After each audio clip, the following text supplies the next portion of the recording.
የመጣው በማጭበርበር ማለት ትችላለህ። በዛ መንገድ ዞሮ ዞሮ መጥተዋል። በማጭበርበርም ነው ማለት ይቻላል። አዎ ይቻላል። ታሪኩ እንዳነበብኩት ከሆነ እንደዛ ነው የሚለው። ኦኬ። ስለዚህ ስርቆት ተፈጽሞበታል ማለት ነው ታቦቱ ላይ። አዎ ተፈጽሞበት ነው የመጣው። የራሱ ሪዝም ቢኖረውም ግን ካልታየ ያልታየ ነገር እንዴት ይታመናል? አሁን ማለት ምሳሌ ታሪካዊ የሆኑ ቅርሶች ወይም ታሪካዊ የሆኑ ነገሮች እንደ ታሪክነታቸው ለእይታ ለህዝብ ለእይታ ይቀርባሉ ወይ ለታሪክ ተመራማሪዎችም ለህዝብም ለእይታ ይቀርባሉ። ለምንድን ነው ታቦቱ ለእይታ ያልቀረበው? የእውነት ታቦቱ ካለ ማለት ነው። አይ እንደ እውነቱ ለመናገር ከሆነ አሁን ባለንበት የሐዲስ ኪዳን እምነት መምህርም ያውቀዋል፣ አንተም ቢኒም ታውቀዋለህ ብዬ እላለሁ። ኤግዛክትሊ ለእኛ ለድህነቱ ያን ያክል ጠቃሚ ሆኖ እንትን ስላልተገኘ ምናልባት እሱን እያወራን አይደለም። አይ እኮ ማለት ፎከስ አድርጌ ላወራው የፈለኩት እሱን ስለሆነ አይደለም። ያን ያክል ጠቃሚነቱ ጎልቶ ስላልታየን መታየቱም አለመታየቱም ብዙ አውርተንበት ጠቃሚነቱ ጎልቶ ስላልታየ ሳይሆን መጀመሪያ ታቦቱ አለ ወይ እንዳልከው ህጋዊ በሆነ መንገድ አልመጣም፣ ወይም ደግሞ ትክክለኛ በሆነ መንገድ አልመጣም። በስርቆት መጥቷል። በስርቆት ስለመጣ ነው የማይታየው፣ ተደብቆ ያለው ተሸሽጎ ያለው። ከዛስ ባለፈ እናንተ ኦርቶዶክሳውያን እምነት ተከታዮች እኛ ጋር ነው ትላላችሁ።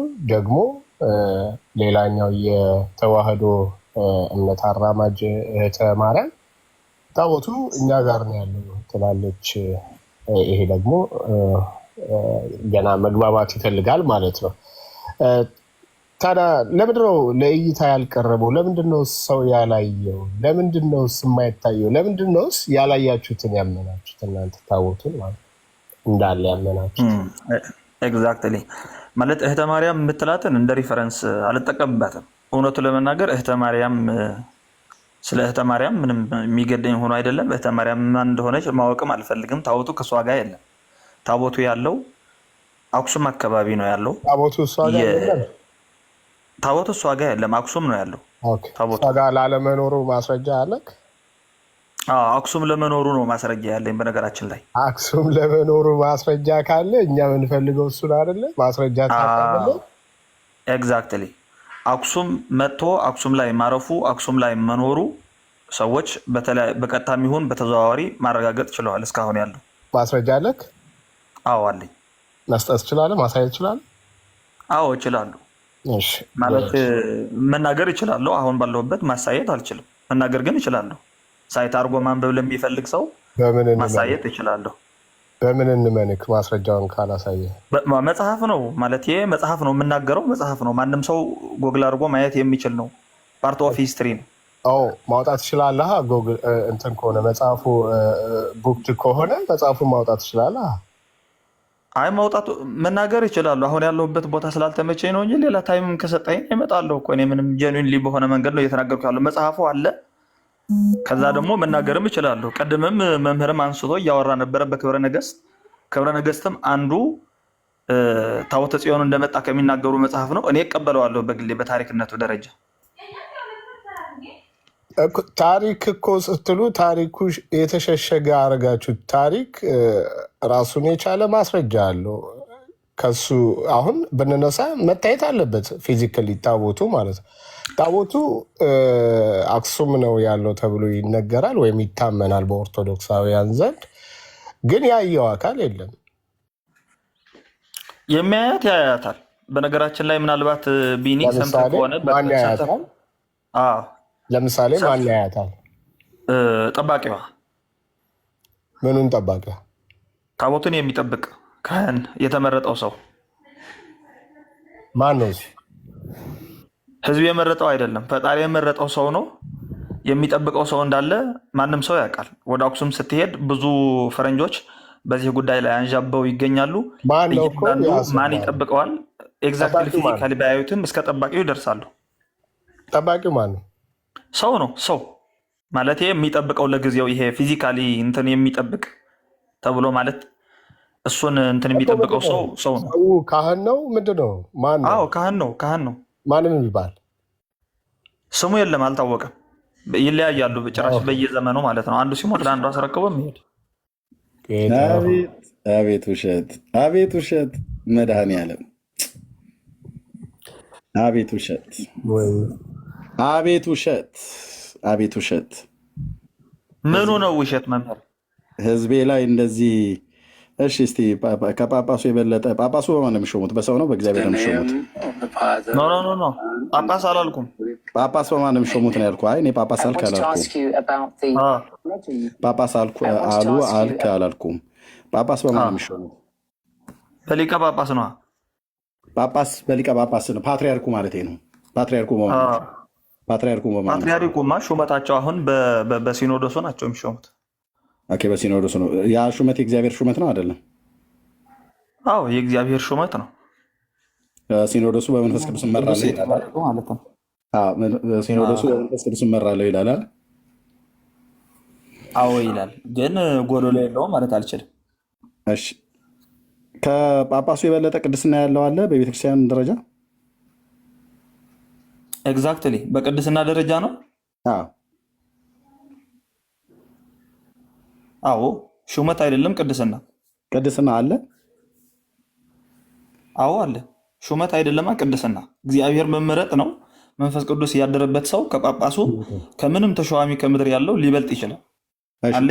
ታቦቱን ጳጳሳት ፓትሪያርኩ አያዩት ማለት? አዎ ማያዩበት የራሳቸው ምክንያት ስላላቸው ነው። ኦኬ ከኢትዮጵያ ጳጳሳት ውስጥ ፓትሪያርኮች ውስጥ ያየ አለ? ከስድስቱ ነው አይ ቲንክ 7 ናቸው። 6 ከብፁዕ አቡነ ባስልዮስ ጀምሮ። እኔ እንግዲህ አይቻለሁ ብሎ የተናገረ አልሰማሁም። ለመናገር የለም ከካህናት አልሰማሁም ነው ያልኩት። የለም ሳይሆን አልሰማሁም። እሺ ስማ እንግዲህ ስማ።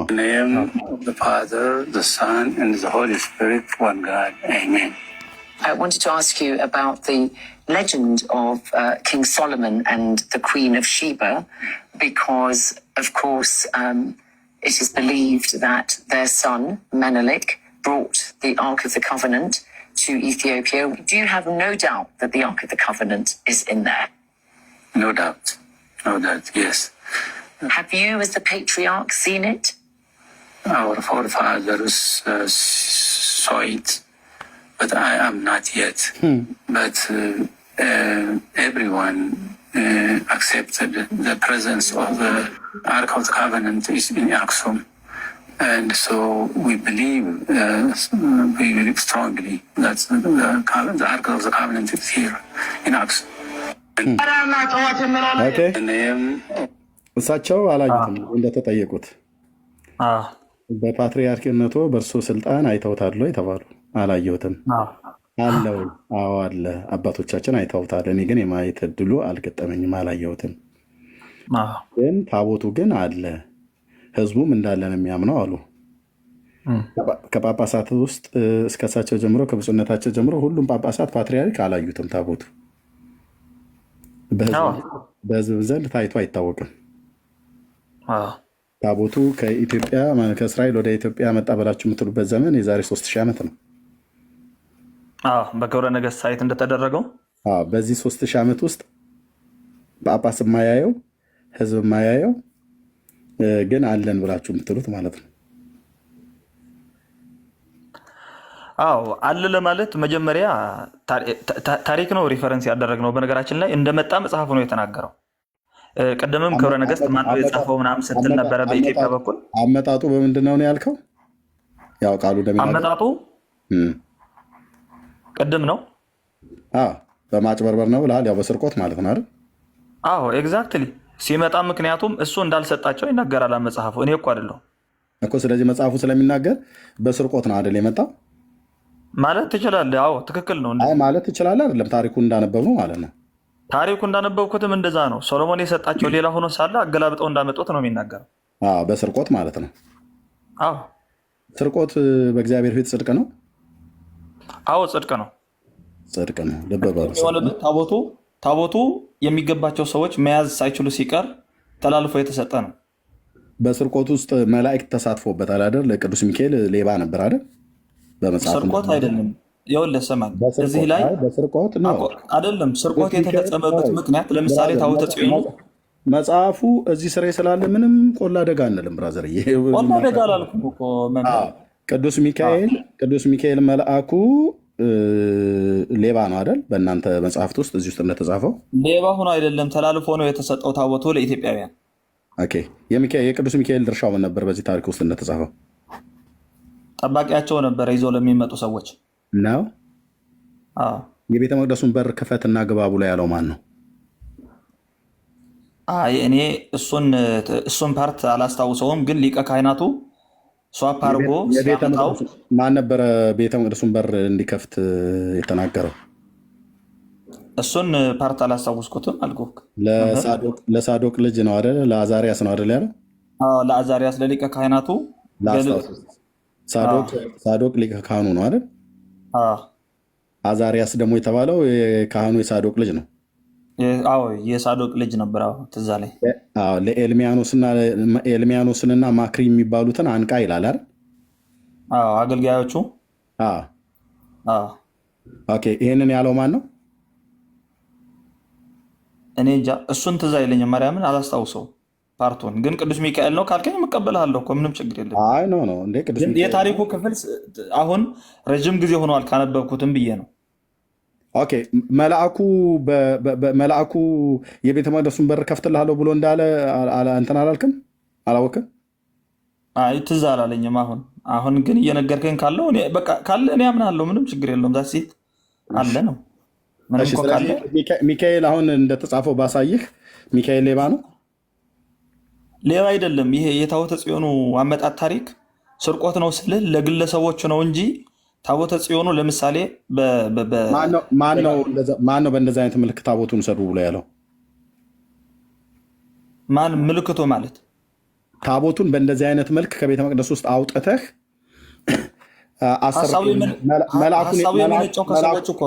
መልአኩን የላከው ማን ነው?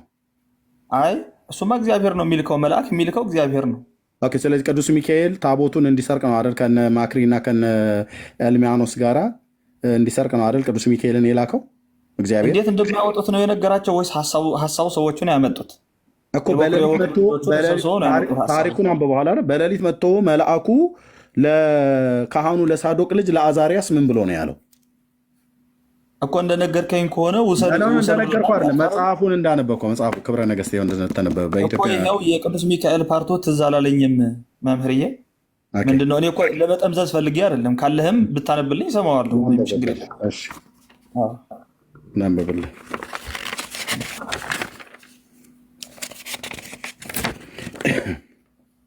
እሺ ገጽ 44 ላይ ሪስትሪክሽን አለ ወገኖች። ኦኬ ሪስትሪክሽን አለ። ይህን ከላይ ያለውን ሰው እያስወርዱት። ሪስትሪክሽን አለ። ምንም አታመጡም ወገኖች፣ ምንም አታመጡም አልኩ። ምንም ኦኬ ሪስትሪክሽን አለ ወገኖች። ምንድነው ብሎ የሚለው? ብጫው ላይ የላይኛው ትልቁ ነው። ወይት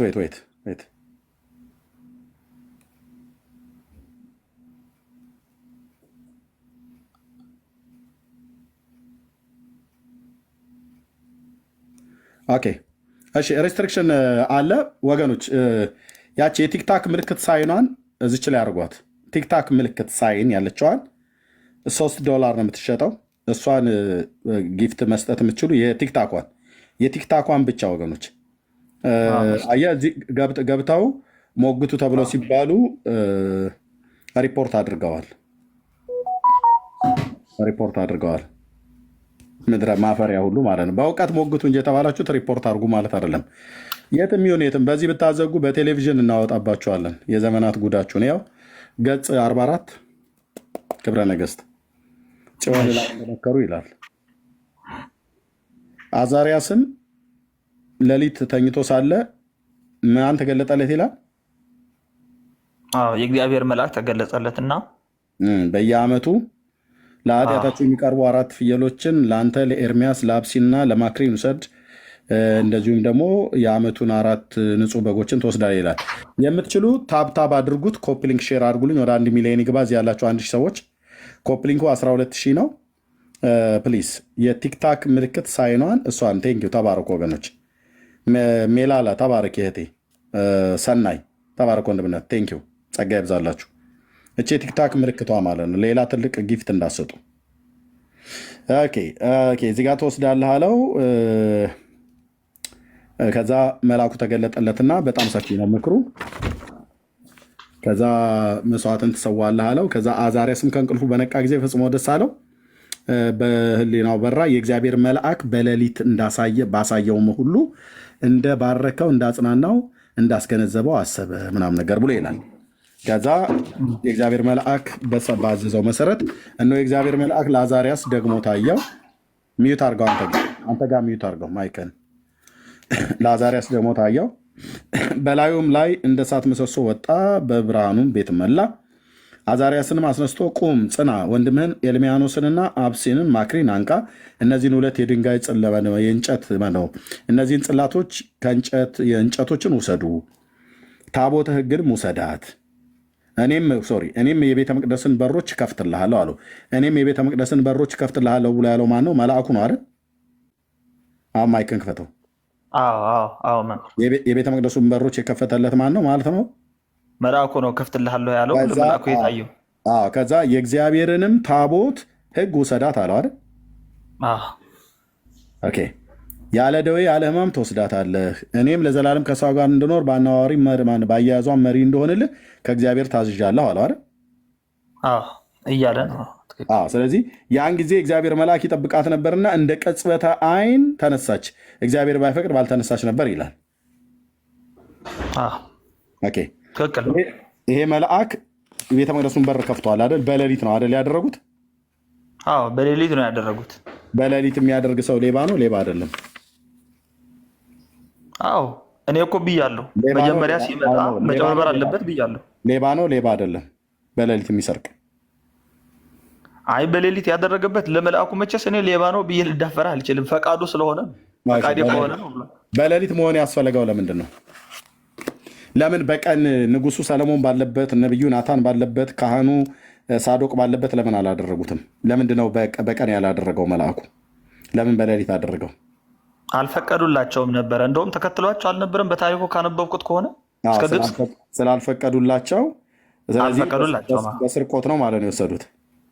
እኔ እኮ ብያለሁ መጀመሪያ በማጨበርበር ነው። ምክንያቱም በስርቆት ነው። በስርቆት ለመሆኑ ያው ገጽ 47 ላይ 50ኛው ምዕራፍ ላይ ተሰናብተውም ሲሄዱ ጽዮንን ታቦቷ ማለት ነው ካልባሌ ዕቃዎች ጋር በቆሻሻ ልብሶች በሰረገላ ላይ መጫንን አስቀደመ ይላል። ለምንድነው በቆሻሻ ልብስ መሸፈንን ያስፈልገው? እንዳትነቃባቸው መሰል። እዚህ ላይ ምን እንዳትልባቸው እንትን እንዳይነቃባቸው ታቦተ ጽዮን እየወሰዱ መሆናቸውን። ስለዚህ በስርቆት ነው ማለት ነው። እኮ ብያለሁ። እኔማ መቸካድኩኝ። ስለዚህ ይሄ መልአክ ማን ነው ስሙ?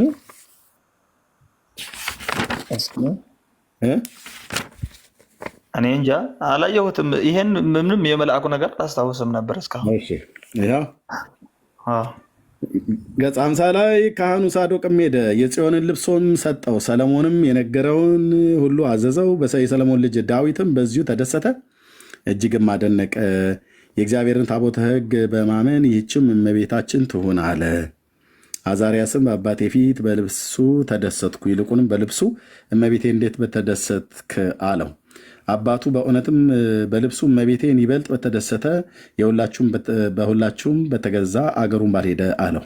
እንደገና ንጉሱም ለዚህ ለልጄ ለትንቢቱ ለአደራውም በዘመኑ ሁሉ ለእርሱና ከእርሱም በኋላ ለዘሩ ይማጸንበት ዘንድ ይህንንም የእመቤቴን ዕቃ ትሰጠው ዘንድ አስራትና መንግስትንም ትሰጠው ዘንድ ጉልትም ትሰጠው ዘንድ ቃል ኪዳን ገባልኝ አለው። ለአንተና ከአንተም በኋላ ለዘርህ ካህን፣ ባለ ራእይ፣ ነቢይ፣ መምህርና ለልጅ ልጆችህም ቅብአ መንግስትም የሚቀባ ይሆን ዘንድ እሱም እሺ አለ። ቃል ኪዳንም ገቡ። ከአባቱም ሞጣትህንና የጽዮን ልብሶች፣ ያው ሞጣት ታውቀዋለህ፣ ካህናቱ የሚለብሱት ማለት ነው። የካህናት የወርቅ ሽልማቱንም የአንገት ዶቃንም ተቀበለ። ይሄዱም ዘንድ ሰረገላዎች ፈረሶችም በቅሎችንም ጫኑ፣ መንገዳቸውም ተዘጋጁ። ከዚያም በኋላ መልአኩ ማነው ይላል? ሚካኤል በፊታቸው እየሄደ መንገዳቸውንም ጀመሩ። ለካህኑ ለሳዶቅ ልጅ ለአዛሪያስ በሌሊት የተገለጠለት መልአክ ማን ነበር ማለት ነው? ሚካኤል ማለት ነው። ከሌብነቱ ጋር አብሮ ተሳታፊ የነበረው ማን ነው ማለት ነው? በቃ ሚካኤል ማለት ነው። ሚካኤል ሌባ ነው ማለት ነው። በኢትዮጵያ ኦርቶዶክስ ታሪክሳን ቅዱስ ሚካኤል መልአኩ እንደዚህ ነው የምትሰድቡት ማለት ነው? አይደለም እንዴ ሌባ ነው እያልከኝ በስርቆት መጣ ብሎ የሚለውን እንዲሁ እየተነጋገር አይደለም ትላለህ እንዴ? ጥሩ። እኔ እኮ በስርቆት መጣ ያልኩት የሰዎቹን ሀሳብ ነው። ሚካኤልም ሌባ ነው እኮ ብላችኋል መጽሐፉ ላይ። መምህር አሁን ደግሞ ላውራ። እኔ ያልኩት ምን መሰለህ? ትችላለህ። ታቦተ ጽዮኑ ተላልፎ ነው የተሰጠው ነው ያልኩት። ተላልፎ የተሰጠው ስልክ እነሱ አሁን ተላልፎ አንደኛ ሲጀምር እግዚአብሔር ተላልፎ ተሰጠ ብሎ የሚል ነገር የለም። ሰለሞን ሳያውቅ ንጉሱ ሰለሞን፣ ነቢዩ ናታን፣ ካህኑ ሳዶቅ ሳያውቁ እነዚህ ሶስት ቅቡአን ሁሌ ይናገራለሁ። እነዚህ ሶስት ቅቡአን ሰዎች ሰለሞን፣ ሳዶቅ ሊቀ ካህኑ እና ናታን ነቢዩ፣ እነዚህ ሶስት ቅቡአን ማለት በእግዚአብሔር የተቀቡ ኃያላን የሆኑ ሰዎች ንጉስ፣ ሊቀ ካህን፣ ነቢይ እነዚህ ሶስት ባሉበት በሌሊት መልአኩን እግዚአብሔር ከሰማይ ልኮ የእስራኤልን ታቦት ስረቁ ብሎ በአይነ ጥቀሻ ጠቅሶ ነው ታቦቱ በሯን ከፍቶለት የቤተ መቅደሱን አወጣ ተብሎ የሚባለው ማለት ነው። ስለዚህ ሚካኤል ከታቦቱን ለመስረቅ አብሮ ተባባሪ ሆኖ ተገኝቷል ማለት ነው። ከዚህ በፊት ግን አታስታውስም እንደ መምህር ታቦቱ በዳጎን ስር ተቀምጦ አልነበረም? ተላልፎ ተሰጥቶ ለፍልስጤማውያን በዳጎን ፊት የመቀመጥና አለመቀመጥ አይደለም። እሱ አይደለም ማለት ተላልፎ ለፍልስጤማውያን ተሰጥቶ በዳጎን ስር ወድቆ ነበር። እግዚአብሔር ነው ያደረገው። እሱ በመጽሐፍ ቅዱስ በእውነተኛው መጽሐፍ እኮ እኔም እያልኩ ያለሁት ይሄ የእግዚአብሔር ስራ ነው። ኖ የእግዚአብሔር ስራ የሆነውማ ለፍልስጤማውያን ከእስራኤላውያን ከሴሎ የእግዚአብሔር የቃል ኪዳኑን ታቦት እናምጣ ብለው እኔ ጋማ እንደዚህማ አታፈራርስም አታምታታም ነገሩ ማለት ነው። እኔ አላምታታው ታሪኩ ያለው በአንደኛ ሳሙኤል እስኪ እድል ትሰጡናላችሁ? እንሰጣለን። እሺ ያ ታሪክ ያለው አንደኛ ሳሙኤል መጽሐፍ ምዕራፍ 4 እና ምዕራፍ 5 ላይ ነው። እስራኤል በአቤኔዘር ሰፈሩ፣ ፍልስጤማውያን በአፌቅ ሰፈሩ። ጦርነት ሆነ እና በዚህ ምክንያት እስራኤል በሳሙኤል ዘመን እግዚአብሔርን በድለው ስለነበረ የጎበዛዙት ኃጢአት ሁሉ የካህናቱ በደልና ኃጢአቱ እግዚአብሔር ፊት ስለበዛ እግዚአብሔር በሳሙኤል በኩል ባመጣው ቃል መሰረት እስራኤል በጠላቶቻቸው በፍልስጤማውያን ፊት ተመቱ። ወደቁ። ጦርነቱ በበረታ ሰዓት ላይ እግዚአብሔር የቃል ኪዳኑን ታቦት ከሴሎ እናምጣሉ አመጡ። እግዚአብሔርም ፍቃዱ ስለነበር በፍልስጤማውያን እጅ እንዲማረኩ አደረገ። የኤሊም ልጆች የካህኑ የኤሊ ልጆችም አፍኒና ፊናንስ በዛው ሞቱ ማለት ነው። ታቦቱም ተማርኮ ሄደ ወደ ፍልስጤም።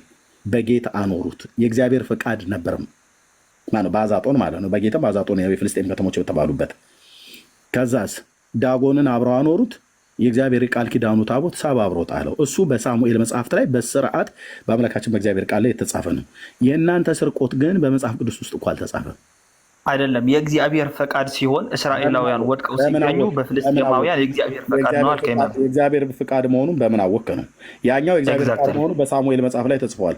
ወደ ኢትዮጵያ በስርቆት ያውም አትስረቅ ብሎ የሚለውን ሕግ ሰርቆ ለማምጣት ከኦሪቱ ትእዛዝ አንዱ አትስረቅ ነው ብሎ የሚለው ያንን ሕግ ሰርቆ አመጣው። መልአክ በስርቆቱ ተባበረኝ ብሎ የሚለው ነገር ትክክል አይደለም ለማለት ነው።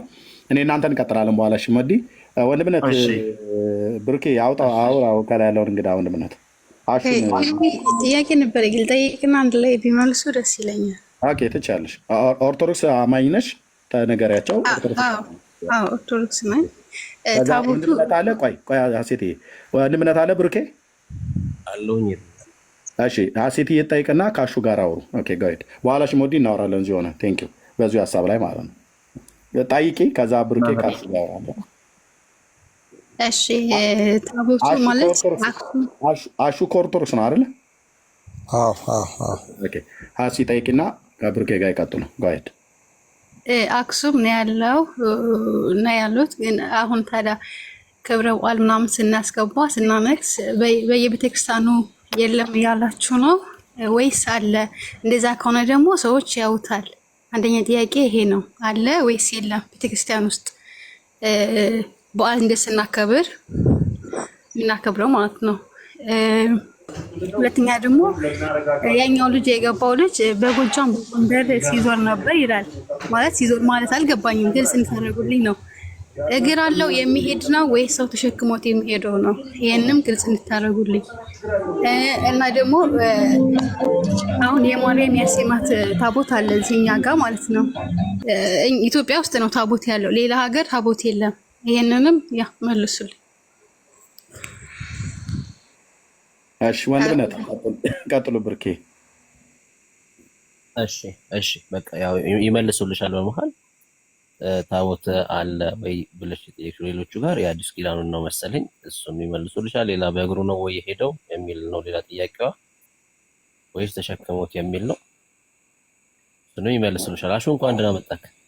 እንኳን ደህና ቆያችሁኝ። እንዴት ናችሁ? ከላይም ከታችም ያላችሁላችሁ እግዚአብሔር ይመስገን። የሙሴ ታቦት ኦርቶዶክስ ጋር ወይስ እህተ ማርያም ጋር ነው ያለችው የሚል ጥያቄ ነው ጥያቄያችን። አሁን እህተ ማርያም ጋር የሚለው እኔ እህተ ማርያም እንዲሁ እዚሁ ቲክቶክ ላይ እንጂ ማየት ማን እንደሆነች አላውቅም።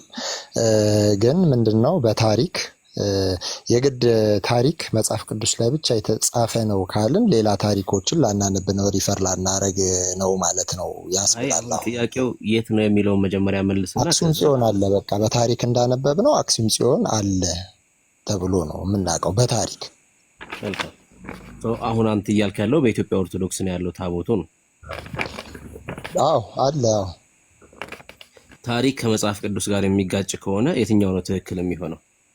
የትኛው ታሪክ ይጋጫል? ከምን አንጻር ይጋጫል? የትኛው ታሪክ? ለምሳሌ በታሪክ አክሱም አለ ብለህ ስላልክ ከመጽሐፍ ቅዱስ ቃል ከምኑ ጋር ሊጋጭ ይችላል? እሱንማ ስንወያይ ነው የምትመለከተው። ከመጽሐፍ ቅዱስ አንጻር የሚጋጭ ከሆነ የትኛው ነው ትክክል ሊሆን የሚችለው ነው ጥያቄ እኮ። የሚጋጭበትን ነገር ንገረኛ። ትክክል ሊሆን ይችላል ብለን ጀጅ ለማድረግ የሚጋጭበትን ይሄ እንዲህ መሆኑ ከዚህ ጋር ይጋጫል። እሱን ስንወያይ እነግርሃለሁ አልኩህ።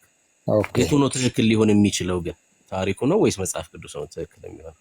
እንዴ መጽሐፍ ቅዱስማ ሁሌም ትክክል ነው። በዚህ ምን ጥያቄ አለው?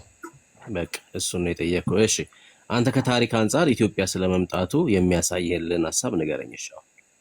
የተለያዩ አጥኚዎች ወይም አሳሾች ከግራሃም ሃንኮክ ጀምሮ ያሉ መጽሐፎችን እንደዚህ በዚህ ጉዳይ ላይ አሰሳ ሲያደርጉ የአባይን ወንዝም ተከትለው ሲሄዱ አክሱም ጽዮን የሙሴን ጽላትም ለማግኘት በጣም ብዙ ጥረት ባደረጉበት ሰዎች ሪፈር እንዳደረጉት ወይም እንዲህ ዶክመንተሪም ማስታወሻም እንደጻፉት አክሱም ጽዮን አካባቢ የሆነ ቦታ አክሱም ጽዮን ቤተክርስቲያን አይደለም ባይዘ ብዙ ሰው አሁን አክሱም ጽዮን አክሱም ከተማ ውስጥ የምትገኘው የጽዮን ማርያም ቤተክርስቲያን ውስጥ ነው የሚሉት ነው አይደለም። እኔ ያነበብኩት የተለያዩ መጽሐፎችን ሳነብ ያለው እዛው አክሱም ውስጥ ይሁን እንጂ ሌላ ቤተክርስቲያን ላይ በጠባቂ ተመድቦ እንደተቀመጠና እነዛ ሰዎችም ይህንን አሰሳ ሲያደርጉ ጨረሻው እዛ ቦታ ላይ ደርሰው ነገር ግን የሚጠብቁት ሰዎች ለነሱ ማሳየት እንደማይችሉ ተናግረው እዛ ጋር ነው ብዙ ሰዎች የጻፉት አሰሳ ያደረጉ ሰዎች የሚደመድሙት መጽሐፋቸውን ማለት ነው።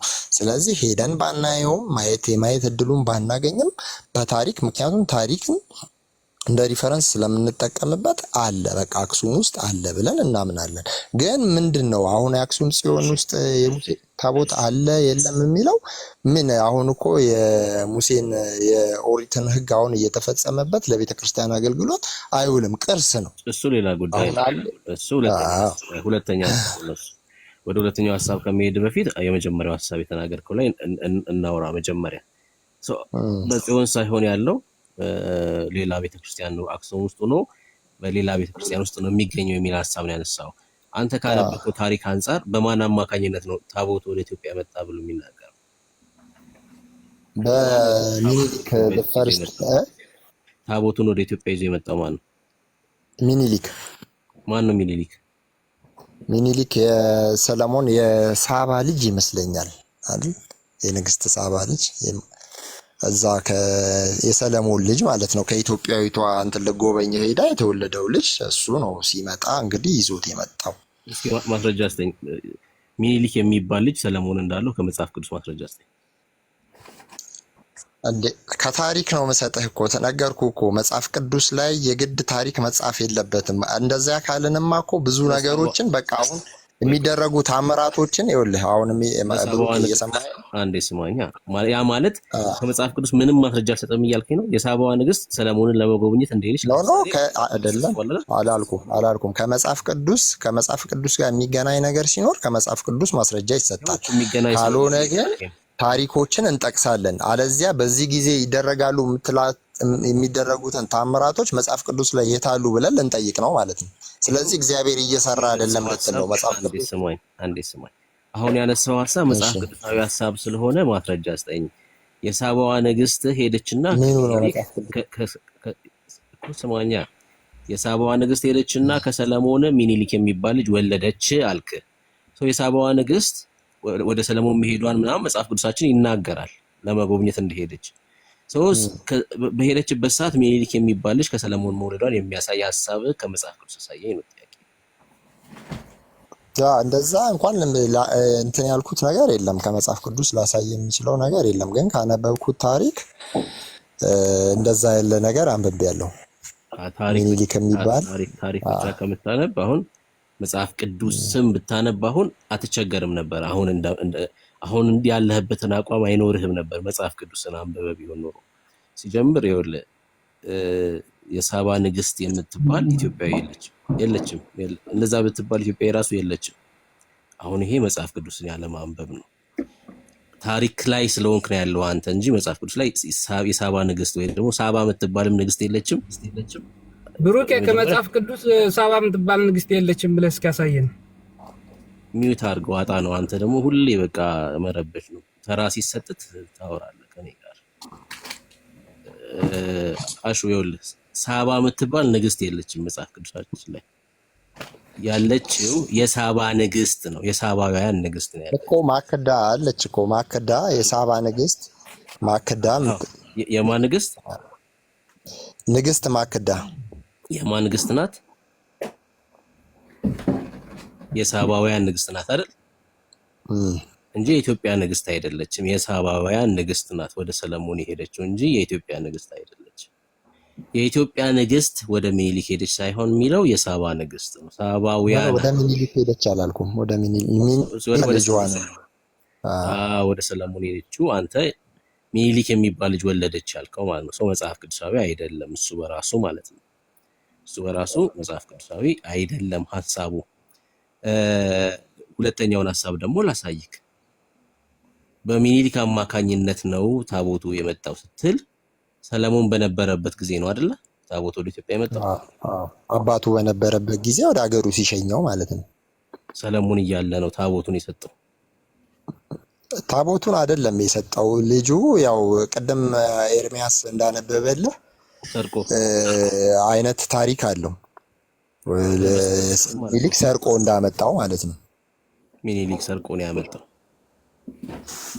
ኢትዮጵያ እኮ በነገራችን ላይ ሰርቆ ከሆነ የተመጣው ወደ ኢትዮጵያ ተሰርቆ ከሆነ የመጣው ሌባ ናት ማለት እኮ ነው። አሁን እኮ የኢትዮጵያ ሳይሆን የኢትዮጵያ ኦርቶዶክስ ስናስብ ነው። እግዚአብሔር ምክንያት ይኖረዋል። ከዛ ቦታ ላይ እንድትነሳ ያደረገበት ምክንያት ይኖረዋል። እኛ እንደ ሰው ስናወራ ነው የእግዚአብሔርን ሐሳብ ስለማናቅ ምን አስቦ እንደሆነ ስለማናቅ እንደ ሰው ስናወራ ሰርቆ ነው እንላለን፣ በታሪኩ እንደተቀመጠው። የእግዚአብሔርን ሐሳብ ግን አናቅም። ምክንያቱም መልአኩ የባህራንን ደብዳቤ ሲቀይር መልአኩ እያጭበረበረ ነው ብለን አይደለም የምናስበው አይደል? ባህራንን ለማዳን ነው ያ ደብዳቤ፣ የሞት ደብዳቤ በህይወት የተቀየረው። ገባ አይደለም? መልአኩ ተባባሪ ነው። መልአኩን አጭበርባሪ ነው እንላለን እንዴ? አንልም። አንዳንድ ጊዜ እግዚአብሔርን ሐሳብ አናቅም ምን እንዳሰበ። እንደ ሰውኛ ስናስብ ነው ይህንን ቃል የምንጠቀመው እኮ። ያው ዞሮ በስርቆት ነው የሚለውን ሐሳብ ይዘ ነው እያወራ ያለው እግዚአብሔር እንደ ሰው። አዎ እንደኛ ሐሳብ። እንደ እግዚአብሔር ሐሳብ ግን ምን እንደሆነ አናቅም። ምክንያት ይኖረዋል። ወደዚህ እንዲመጣበት የፈለገበት የእግዚአብሔር ምክንያት ይኖረዋል። የእግዚአብሔርን ሐሳብ እኛ ሁሉንም ነገር ልናቅ ስለማንችል። ስንት ታቦት ነበር? ከስንቱ ውስጥ ነው ወደ ኢትዮጵያ የመጣው? ምን ያህል ነው? አንድ ታቦት ነው ያለው። አንድ ታቦት ነው በሙሴ ዘመን አንድ ታቦት ነው ያለው። እሱን ነው አንዱ ነው ወደ ኢትዮጵያ የመጣው። ኦፍ ኮርስ። ከዛ በኋላ እስራኤላውያን በምን ነበር ይገለገሉ የነበሩት? ታቦት ወደ ኢትዮጵያ ከመጣ በኋላ ቤተ መቅደስ ውስጥ ታቦት አልነበረም? ሰለሞን በሰራው ቤተ መቅደስ ውስጥ። ከዛ አላቅም እኔ እንጃ አላቅም። እኔ ያው ማላቀውን ነገር አውቃለሁ አይደለም። እሺ አንዴ ሚዩት አድርገው። ቆይ እዚህ ኦርቶዶክሳዊ የሆነ ወንድም አለና እሱ ደግሞ እስራኤላዊ ነው። እና እስኪ እሱ ልጠይቅ። አጣ ነው ወየ ሰላም ብያለሁ ለሁላችሁ። እንኳን ደህና መጣችሁ። እንኳን ደህና ቆየ። በሙሴ አማካኝነት የተሰራው ታቦት ወደ ኢትዮጵያ መጣ ብለህ ታምናለህ? እንደዛ ብዬ አምናለሁ። አዎ። የት ነው ያለው? ቅድም ሲያሳዩት እንደነበረው አክሱም አለ ብለን እናምናለን። አክሱም ነው። በማን አማካኝነት ነው የመጣው? በምኒልክ። ማን ነው ሚኒሊክ? የሰለሞን ልጅ። ማስረጃ አስጠኝ። የሰለሞን ልጅ ሚኒሊክ የሚባል እንዳለው በታሪክ እንግዲህ እንደዛ ብሎ ተነግሯል። ከመጽሐፍ ቅዱስ ነው። የሰለሞን ልጅ መጽሐፍ ቅዱስ ላይ ክብረ ነገስት የሚባለው ታውቃለህ? እዛ ጋር አለ። አይ መጽሐፍ ቅዱስ አሁን የለኝም እኔ። ቅድም ኤርሚያስ ይዞት ነበር አለ። ምኑን? የክብረ ነገስት እንትኑ። አይ ከመጽሐፍ ቅዱስ አለ ወይ ነው ጥያቄ። ከመጽሐፍ ቅዱስ እንዴት ሊጻፍ ይችላል? ይሄ ታሪክ እኮ ነው። እሺ የሰለሞን ልጆች መጽሐፍ ቅዱስንና ታሪክን ለይ እንጂ ወዲያጀ አንዴ ችግር የለም። እሺ አንዴ ሰው የሰለሞን ልጆች በመጽሐፍ ቅዱስ አልተጻፉም አይደል ያልከኝ ያለው ማለት አልገባኝም። እስኪ እንደገና አድገመው። የሰለሞን ልጆች ዝርዝር በመጽሐፍ ቅዱስ አልተጻፈም እያልከኝ ያለው? ተጽፏል እንጂ ተጽፏል። ወንድ ልጅ ሚኒሊክ የሚባል ካለው ለምን አልተጻፈም በመጽሐፍ ቅዱስ? እንግዲህ እሱንን ታሪክ ጻፉትን ጠይቃቸው። መጽሐፍ ቅዱስ ላይ ለምን አልተጻፈም ነው ጥያቄ፣ ታሪክ አይደለም የጠየቀው። ወንድ ልጅ ሚኒሊክ የሚባል ወንድ ልጅ ካለው ለመጽሐፍ ቅዱሳችን ላይ አልተጻፈም የሰለሞን ልጅ ተብሎ ነው ጥያቄ። እሱን ያላነበብኩን ሳነብ እነግርሃለሁ። ሳታነብ ነው የምታወራው። ከማን ነው የወለደው ሰለሞን ሚኒሊክ የሚባል ልጅ? ከንግስት ሳባ መልካት ሽባ እንትባል። ማናት ንግስት ሳባ? መልካት ሽባ የምትባል ከኢትዮጵያ ከአፍሪካ የመጣች ንግስት ነች። ማን ነው ስሟ? መልካት ሽባ ትባላለች። ማን ነው ስሟ ነው ጥያቄ። የሳባውያን ንግስት ትባላለች። ስሟን ነው የጠየኩ። አጣ ነው። ማግዳ ትባላለች። ሳባ ኢትዮጵያ ናት። ሳባ ማለት በአጠቃላይ ሀበሽ ነው ወዳጄ። ሳባ ማለት ኢትዮጵያ ማለት ነው ወይ ጥያቄ? አዎ። ማስረጃ ከመጽሐፍ ቅዱስ? ከመጽሐፍ ቅዱስ ነው የምትጠይቀኝ ወይስ ከታሪክ? ከመጽሐፍ ቅዱስ። መጽሐፍ ቅዱስ ማለት የእናንተ ታሪክማ ሰካራም የጻፈው ታሪክ እኮ ነው። እኔ ከመጽሐፍ ቅዱስ ነው የጠየኩት። ከመጽሐፍ ቅዱስ መልካት ሽባ ምን እንድታረግ ትጻፋለች? መጽሐፍ ቅዱስ ላይ የለም። አልተጻፈችም አልኩህ እኮ። ታሪክ የሳባዋ ንግስት ሰለሞንን ለመጎብኘት ይሄው ቱፊት ይባላል። ይሄ ቆይ ቱፊቱ ይቅርና አንዴ ጥያቄ እኔ የሳባዋ ንግስት ሰለሞንን ለመጎብኘት እንደሄደች መጽሐፍ ቅዱስ ላይ አልተጻፈም ወይ ነው ጥያቄ። መጽሐፍ ቅዱስ አልተጻፈም፣ ታሪክ ነው አልኩህ እኮ። አሁን ይሄ ሰውዬ ነው ገብቶ እንግዲህ እኔ እስራኤላዊ ነኝ መጽሐፍ ቅዱስ አውቃለሁ እያለ የሚያወራው ይሄ ሰውዬ አልተጻፈም መጽሐፍ ቅዱስ ላይ። እቺ ፖለቲካዋን ተዋት ዝም ብለህ አይደለም። አሁን ቅድም እንትን ስትል ነበረ ሲጀመር ማለት ነው ብሩኬ። ለእናንተ አሁን ኢትዮጵያ ኖረ አልኖረ እንትን የብሉይ ኪዳን እንትን ምን ይሰራላችኋል? አንዴ ስማኝ። እኛ አሁን እንደ ታሪክ እንደ ቅርስ ነው የምንመለከተው እንጂ ምንም አይሰራም። ምንም አርጉት እንደምንም አርጉት። ጉዳዩ ግን ምንድነው? ግን ለእናንተ ምን ያደርግላችኋል? ይልቁንስ ለምን አታስተምሩ መጽሐፍ ቅዱስ? እዚህ ጴንጤ 1000 ሰው ሰብስባችሁ መጽሐፍ ቅዱስ ብታስተምሯቸው ምን አለ? ኧረ ተዋጣ ነው ስሙ የሚያሳዝኑት እዚህ ያሉ ጴንጤዎች እኮ። እሺ አንድ ጥያቄ አንድ ጥያቄ ጠይቀኝ። የመጀመሪያው ይኸውልህ ፊት ማንበብ አቁምና መጽሐፍ ቅዱስ አንበብ። የመጀመሪያው ምክሬ እሱ። መጽሐፍ ቅዱስም ፊትም እንቀበላለን እኛ እንደናንተ ብቻ አንልም። አንዴ ስማኝሽ። እሺ ያንተ ፊት እንኳን እኔ ማለት ነው ክርስቶስ ራሱ ፊት ይቀበላል። በፊት እንትን ያለውን ይናገር ነበር። መስማት አልቻልክም ወንድም ማለት እሺ፣ መስማት አልቻልክም። ስማኝና ከዛ አንተ ስታወራ ደግሞ ሰማሃለሁ። አንድ ጥያቄ ልጠይቅ። ከኢዮስያስና ከሰለሞን ማን ነበር በንግስና ይቀድም ነበር? እሱን እኔ አላስታውስም። ኢዮስያስ ይቀድማል ብዬ አስባለሁ ካነበብኩት። ኢዮስያስ ነው የሚቀድመው። ከዛ ሰለሞን ቀጥሎ መጣ። እንደዛ ብዬ አስባለሁ። ብዙ እርግጠኛ አይደለሁም። ረስቼዋለሁ ብዙ ጊዜ ሆነ ካነበብኩ በጣም ረጅም ጊዜ ሆነው። ኢዮስያስ በነበረበት ጊዜ ቤተ መቅደስ ነበር በእስራኤል ወይስ አልነበረም? በኢዮስያስ ጊዜ አላስታውስም። አሁን ኤርሜ ከዚህ ሰው ጋር ነው ታዲያ የምናወራው ወንድም? ምንድነው የብሉይ ኪዳን እንትን አለማስታወስ እንትን አለው? አይ ብሩኬ ተይዘሃል እኮ ብሩኬ፣ ብዙ ጊዜ ስትያዝ እንደዚህ የምትለው ነገር አለ። የምሬድ እኮ ነው ኤርሜ። አሁን ይሄ ወንድማችን አይሰራም እኮ ወዳጄ፣ እስራኤላዊ ነኝ ይላል። እንግዲህ ታዲያ የእስራኤልን ታሪክ ቢያንስ ካላወቀ ምንድን ነው እስራኤላዊ ማለት?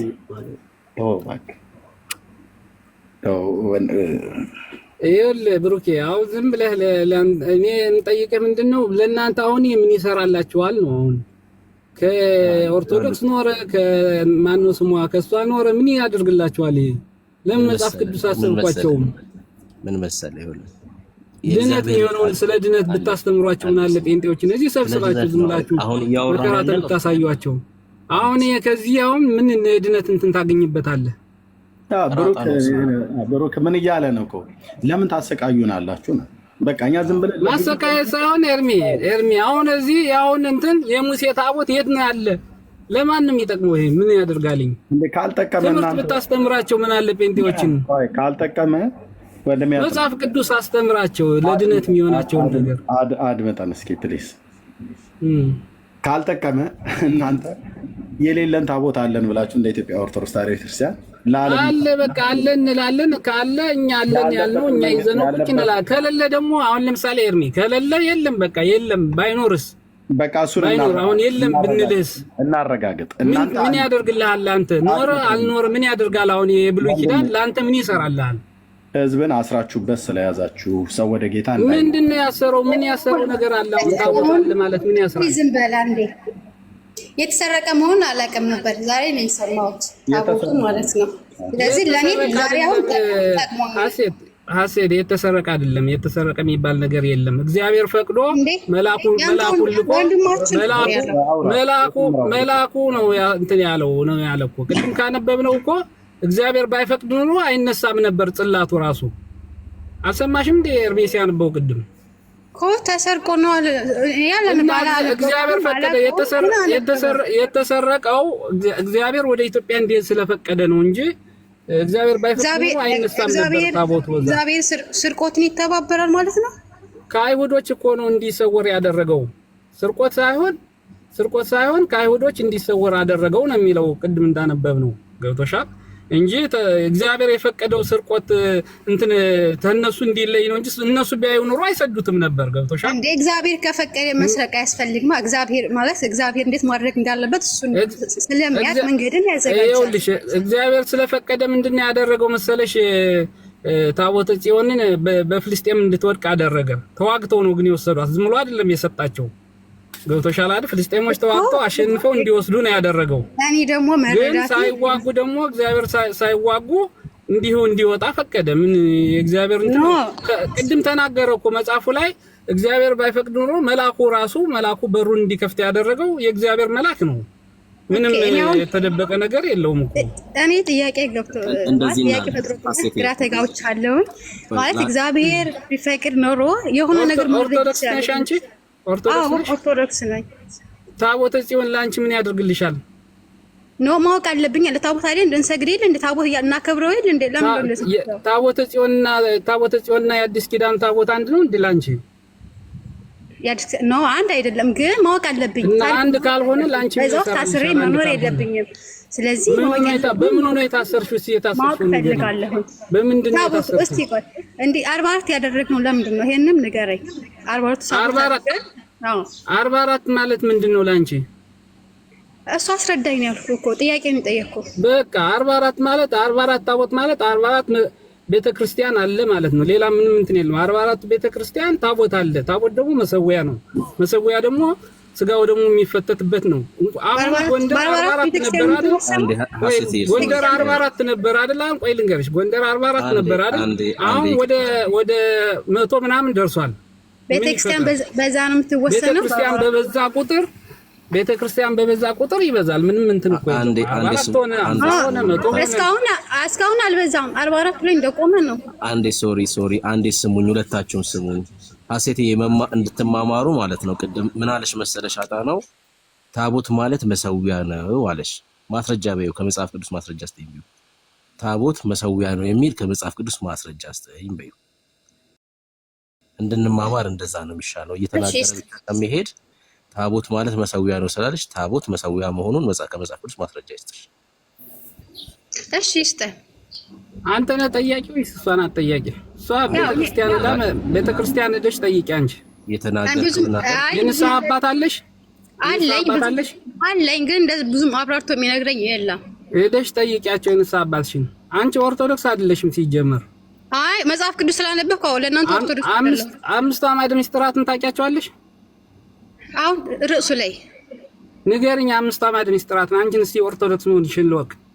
ርዕሱ ላይ እዚህ ላይ ሊጠይቅሽ ኦርቶዶክስ ስላልሆንሽ ማለት ነው። ርዕሱ ላይ አውሩ ብራዘር። አሁን አንተ እዚህ ላይ ለምን? ምክንያቱም ማወቅ አለብኝ ኦርቶዶክስ አይደለችም ብዬ ስላመንኩ። ኦርቶዶክስነት ለአንተ ምን? ኦርቶዶክስ አለመሆኗን እያወቅህ እንዴት እንድትናገር ትፈቅዳለህ? አጥናው አንዴ እሱን መጽሐፍ ቅዱስ ያነበበ ሰው ኦርቶዶክስ አይደለም። ይገባኛል። እኔ ሳይሆን እየጠየቅኩሽ ነው አይደል? ጥያቄ ኦርቶዶክሳዊ ጥያቄ። አንዴ ስሙኝ እኮ ነው ብዬ የምለው። ኦኬ ቴንክ ዩ። እኔ ሀሴት ኦርቶዶክስ መሆኗን ነው የማውቀው። ምንም የሚያሳሸኝ ነገር የለም። አይደለችም። አድምጠኝ፣ አውርቼ ልጨርስበት። አድምጠኝ። ምንም የሚያሳሸኝ ነገር የለም። አንድ ኦርቶዶክሳዊ ለመሆኑ አምስቱ አዕማደ ምስጢር ያውቃል ብሎ የምትለውን እሱን እንደ መስፈርት እዚህ ካቀረብክ በእውነት ነው ብዬ የምልህ እልም ያልኩ ዋሾ ነው የምትሆነው። ምክንያቱም በስንት ሚሊዮን የሚቆጠር ኦርቶዶክሳውያን አለ አምስቱ አዕማደ ምስጢርን የማያውቅ ማለት ነው።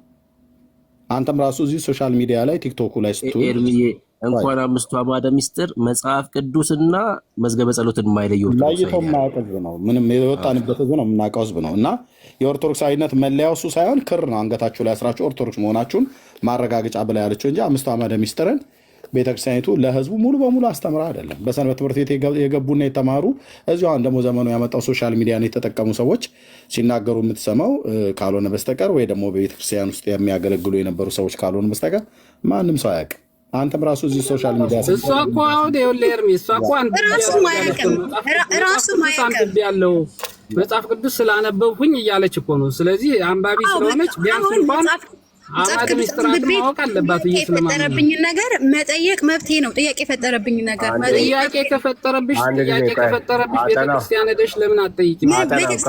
ኤርሚያስ ነው እንደ አንቺ ቤተክርስቲያንም ሲሄድ እንዳንተው ነው ኦርቶዶክስ አይደለሽም የተባልኩት። ስለዚህ ጥያቄ በአግባቡ ስለማይመለስልኝ ስለዚህ እዚህ ቤት ገብቼ መጠየቅ መብት አለኝ። ስለዚህ መልስ መልሱልኝ። አሴት አንዴ አጠናው ይኸውልሽ ምን እንደሆነ ታውቂያለሽ? ቆይ አንዴ ቢኒ አንዴ መመዘኛ ትክክል ስላልሆነ አንድ ነገር ልመልስ። አይ መመዘኛህን አስተካክሎ ልልህ ነው። እኔ ለምሳሌ አምስቱ አዕማደ ምስጢራትን አውቃለሁ። ኤርሚ ያውቃል፣ ብሩኬ ያውቃል። ኦርቶዶክስ ነን እኛ። አምስቱ አዕማደ ምስጢራትን ያወቀ ሁሉ ኦርቶዶክስ ነው፣ ያላወቀ ደግሞ ኦርቶዶክስ አይደለም። መመዘኛህን አስተካክለው። የኛ ዶክትሪናችን እኮ ነው። ዶክትሪናችን አምስቱ አዕማደ ምስጢራት ያወቀ ሁሉ ኦርቶዶክስ አይባልም። ቋንቋችን ነው ይሄ። ያወቀ ሁሉ ኦርቶዶክስ አይባልም። እኔ አውቃለሁ። አሁን አምስቱን ልንገርህ። ከዛ ኦርቶዶክስ ነህ ትለኛለህ። ከዛ ጠይቃለሁ እኮ አንተ በአምስቱን አትጠይቅ። እሱን ያወቀ ኦርቶዶክስ፣ ያላወቀ ኦርቶዶክስ ያልሆነ ተብሎ አይነገርም። እና እንደሱ አትበላት ነው የምትጠይቀን ጥያቄ ብቻ መልስላት። ቀጥዬቴ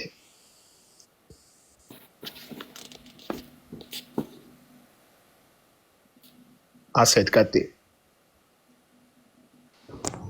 አይ በቃ የጠየኩትን ጥያቄ ይመለስ። ሌላ ነገር እንትን አይባል። አምስት አዕማደ ምስጢራት ያለው ደግሞ እሱ ታውቀው። እኔ ልመልስልሽ የኔ ወደ ሀሴት መልስልኝ። ኤግዛክትሊ አጣናው ያው ምናልባት ሞስት ፕሮባብሊ ወደ ጥያቄ ስለሄደ ወይም ስሜታ አጥናው መሰለህ። አጣናው አይደለም አጥናው። እሺ አጥናው። እሺ ሶሪ ፎር ዘ ኔም። ምንድነው ታቦት በሐዲስ ኪዳን እና በብሉይ ኪዳን ቅድም ተናግረዋል። ተመልሼ ወደዛ አልመለስም። ግን በሐዲስ ኪዳን በመጽሐፍ ቅዱስ ይገኛል ወይ አልሽ? አዎ በመጽሐፍ ቅዱስ ትርጉም፣ የኢትዮጵያ መጽሐፍ ቅዱስ ትርጉም ቃሉን እዩ። ታቦት የሚለው ምን ብሎ እንደተረጎመው ማለት ነው። በአዲስ ኪዳን ኦኬ ታቦት ማለት ትርጉሙ የተተረጎመው የመጽሐፍ ቅዱስ ትርጉም ራሱ የምግብ ማዕድ ነው፣ ገበታ ነው ያለው ጭራሽ ቃል በቃል የአዲስ ኪዳን ታቦት ምንትልኝ? አዎ አይ ትርጉሙ ነው የመጽሐፍ ቅዱስ ትርጉም አባቶች ሲተረጉሙ አሁን ያለነው ሁላችንም መምህርም ይዞት ያለው ብሩኬም ይዞት ያለው እኔም ይዘው የመጽሐፍ ቅዱስ ትርጉም አለ። ነው የመጽሐፍ ቅዱስ ትርጉም ነው እያልኩ ያለሁት። የመጽሐፍ ቅዱስ ትርጉም ታቦት የሚለው ቃል ገበታ ብሎ ነው ያስቀመጠው። ማን የተረጎመው? የአባቶች በቃ ይሄ እኔም አንቺም መምህርም የሚያነበው ማንኛውም መጽሐፍ ቅዱስ የሚነበበው ተርጉመው አባቶች በአማርኛ ወደ አማርኛ ቀይረው የተረጎሙት ገበታ በሚል ሌላ አዲስ ነገር የለውም። የአዲስ ኪዳን ታቦት ገበታ ነው። እሺ ሌላስ? ገበታ ነው። መምህር ያርመኛል እኔ ከተሳሳትኩኝ። በኦሪቱም በነበረው አርክ ወይም ኮንቴይነር ቴባ በዕብራይስጡ ቃል እንደዚሁ እየተተረጎመው ምናምን የራሱ ትርጉም እሱም ኮንቴይነር መያዣ ማለት ነው። ያ ማለት እግዚአብሔር የሚገለጽበት ቦታ ማለት ነው። ስለዚህ አሁን በአዲስ ኪዳን የኢየሱስ ክርስቶስ ስጋና ደም የሚፈተትበት ገበታ ነው። አዲስ ነገር የለውም ታቦት በአሁኑ ማለት ነው። ስለዚህ ትርጉሙ ማወቅ እፈልጋለሁ አልሽ። 44 ቤተክርስቲያናት ለምን ተባሉ አልሽ? አሉ። እንደዚህ እናድርገው። በብሉይ ኪዳን ታቦቱ ላይ መስዋዕት ይቀርብ ነበር፣ ይሰዋ ነበር። ታቦቱ በኪሩቢም አግጦ ይቀመጥበት ነበር። ቤተ መቅደሱ ውስጥ ይሰዋ ነበር።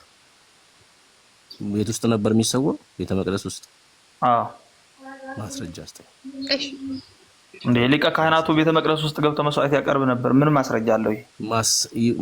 ቤተ መቅደስ ውስጥ ይሰዋ እንደነበር ማስረጃ አስተው። መስዋዕት ይቀርብ ሊቀ ካህናቱ ታስሮ ቤተ መቅደስ ውስጥ ገብቶ ይሰዋ ነበር። ብሩኬ እኮ ማስረጃ ጥቅስ ስጠኝ ነው ካለ አሁን እኔ ለጊዜው ጠቅሶ ላቀርብልህ አልችልም፣ ግን የተለያየ ክፍል የባይብሉ ክፍል ያነበብኳቸው ናቸው። የመስዋዕቱ ቃይት ነበር የሚቀመጥ። ኦኬ አሁን እሺ ገበታ መስዋዕቱ ዕቃ ብዙ ናቸው። ያኔ ጊደርም ፍየልም ስላለበት ምን ዕቃ እንደነበረው አላሰዋው አይደለም ያልኩ። የመስዋዕቱ ቃይት ነበር የሚቀመጠው ነው ጥያቄ። ካህኑ ቤተ መቅደስ ውስጥ ገብቶ መስዋዕት ያቀርብ ነበር። እኔ ጥያቄ የመስዋዕቱ ዕቃ የት ይቀመጥ ነበር ነው ጥያቄ። የት ቦታ ነው ጠየቁክ? ይኸውልህ ስማኝ፣ እኔ በሐዲስ ኪዳን ነው እንጂ ያልኩት ብሩኬ፣ በብሉይ ኪዳን መሰዊያ ነበረ ታቦቱ አላልኩም። አርክና ኮንቴይነር ነበር ነው ያልኩት። እኔ የጠየቅኩህን ጥያቄ መልስ የለኝም ካልከኝ እኮ አልፈሃለሁ። የጠየቅኩህ ግን አላውቅም ካልከኝ በቃ መልስ ነው። ካልፈኝ እኔ እኮ መልሱ የሰጠሁት በሐዲስ ኪዳን አላልኩም። በብሉይ ኪዳን አርክ ወይም ኮንቴይነር ነበር ነው ያልኩት። መልካም ለፈኝ ነው። እሺ በሐዲስ ኪዳን መሰዊያው ታቦት ነው ተብሎ የተጻፈበትን አሳይ። መሰዊያው ታቦት ነው ተብሎ ሳይሆን ታቦት ተብሎ የተተረጎመው ቃል በመጽሐፍ ቅዱስ ትርጉም ገበታ ተብሎ። ስለ መዝገበ ቃላት አይደለም እያወራ ያለው አንተ የምታወራው በመጽሐፍ ቅዱስ ማህበር የተዘጋጀ መዝገበ ቃላት ነው እያወራ ያለው። እኔ መጽሐፍ ቅዱስ ነው የጠየቅኩ ያለው እኮ። መጽሐፍ ቅዱስ ማህበር እኮ የተረጎሙት ከመጽሐፍ ቅዱስ ወስደው ነው። ታቦት የት አገኘ?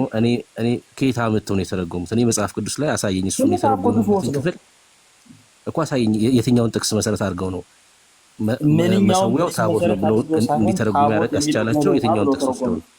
ስለዚህ ትርጉሙ ተሳስተዋል ነው ያንተ ወይም መልሱ? ግራ የገባው ትርጉም ነው ስልክ፣ ግራ የገባው ትርጉም ነው። መጽሐፍ ቅዱሳዊ ማስረጃ የለውም። አንድ ጥቅስ አታሳየኝም።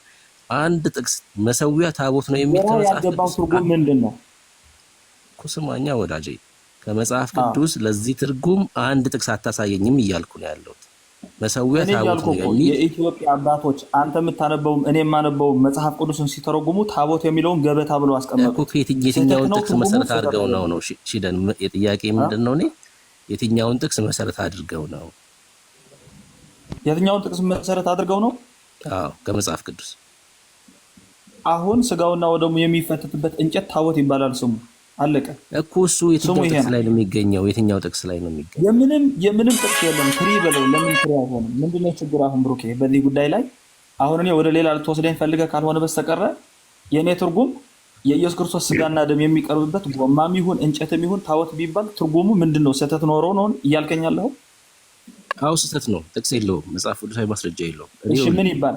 አባት የሚሆን አንድ የክርስቶስ ስጋና ደም የሚፈተትበት ምን ይባል? ስም ውስጥ አንድ ስማኝ ወዳጅ፣ አባቶች አባት የሚሆኑት እንደ መጽሐፍ ቅዱስ ሲናገሩ ብቻ ነው። እንደ መጽሐፍ ቅዱስ ካልተናገሩ አባት ሳይሆኑ ምንጅላቶች ናቸው እነሱ። የምሬን ነው የምልህ። መጽሐፍ ቅዱስ እኔ እንደዛ ብዬ ክሌም አላደርግም። እኔ ስናገር አትናገር። እኔ አንድ አባት የምለው እንደ እግዚአብሔር ቃል ሲናገር ብቻ ነው የምቀበለው ማለት ነው። እኔ በቃ ብሩክ ነኝ፣ እኔ ክርስቲያን ነኝ። ከመጽሐፍ ቅዱስ ሀሳብ የሚጋጭ ከሆነ እኔ አባት አልለውም። እሱ ምንጅላት ነው፣ እንጃለት ነው፣ እንደው አናቀውም ማለት ነው። አናቀውም። ምክንያቱስ ከየት አመጣኸው ብዬ ጠይቀዋለሁ። መጽሐፍ ቅዱስ ላይ መሰዊያ ታቦት ተብሎ አንድም ስፍራ ላይ አልተጻፈም። የሚያሳይ ጥቅስ ካለ ካሳየኝ፣ እኛ እንማርበት፣ ከስተታችን እንመለስ። ልታሳየኝ ካልቻልክ ግን ከኔ ጋር ሀሳብ ጋር ነው መተባበር ያለብን።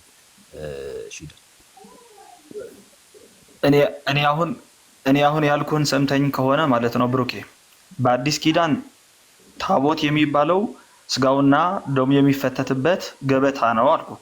ጥቅስ አሳየኝ። በብሉይ ትርጉሙ ነገርኩህ። ታቦት ብለን እኛ የምንለው አለ አይደል? አሁን ለምሳሌ ትርጉሙ ከየት የመጣ ነው ወዳጄ? ትርጉሙ ከየት የመጣ ነው? ጥቅሱን አሳየኝ። ከመጽሐፍ ቅዱስ ከየትኛው ጥቅስ ተነስታችሁ ታቦት የሚባል ቃል በአማርኛ ሲተረጎም ገበታ አይደለም። የመጽሐፍ ቅዱስ ትርጓሜ ክፍል ይኸው እኮ። ከየት የትኛውን ጥቅስ መሰረት አድርጋችሁ ነው? አልገባህም እምልህ ወዳጄ። እሺ ምን እንድንለው ነበር የፈለቀው አንተ? ምን እንድንነበር?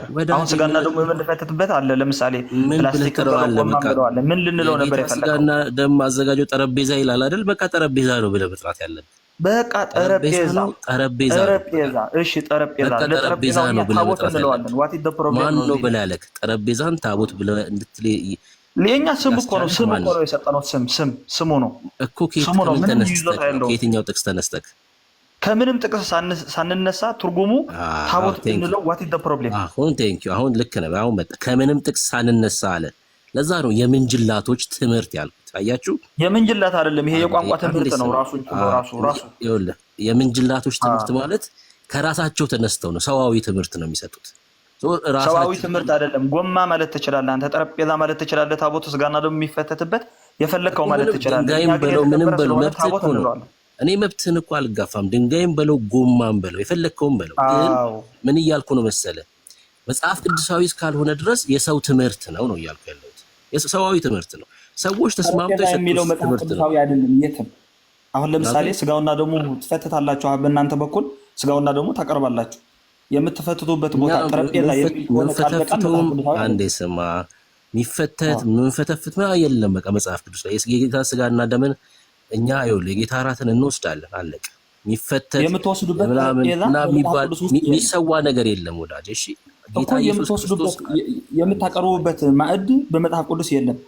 ማዕድ የሚል የለም። ለምሳሌ ቃል በቃል እየተረጎምከኝ እኮ ነው። የለም እንደዛ የሚል ምን የሚል ማዕድ ወይም የጌታ እራት የሚባል የለም። እዛ የጌታ እራት የሚባል የለም። ተጽፎ ተርጎመው ነው ወደ አንተ። የጌታ እራት የሚባል የለም። አወዛ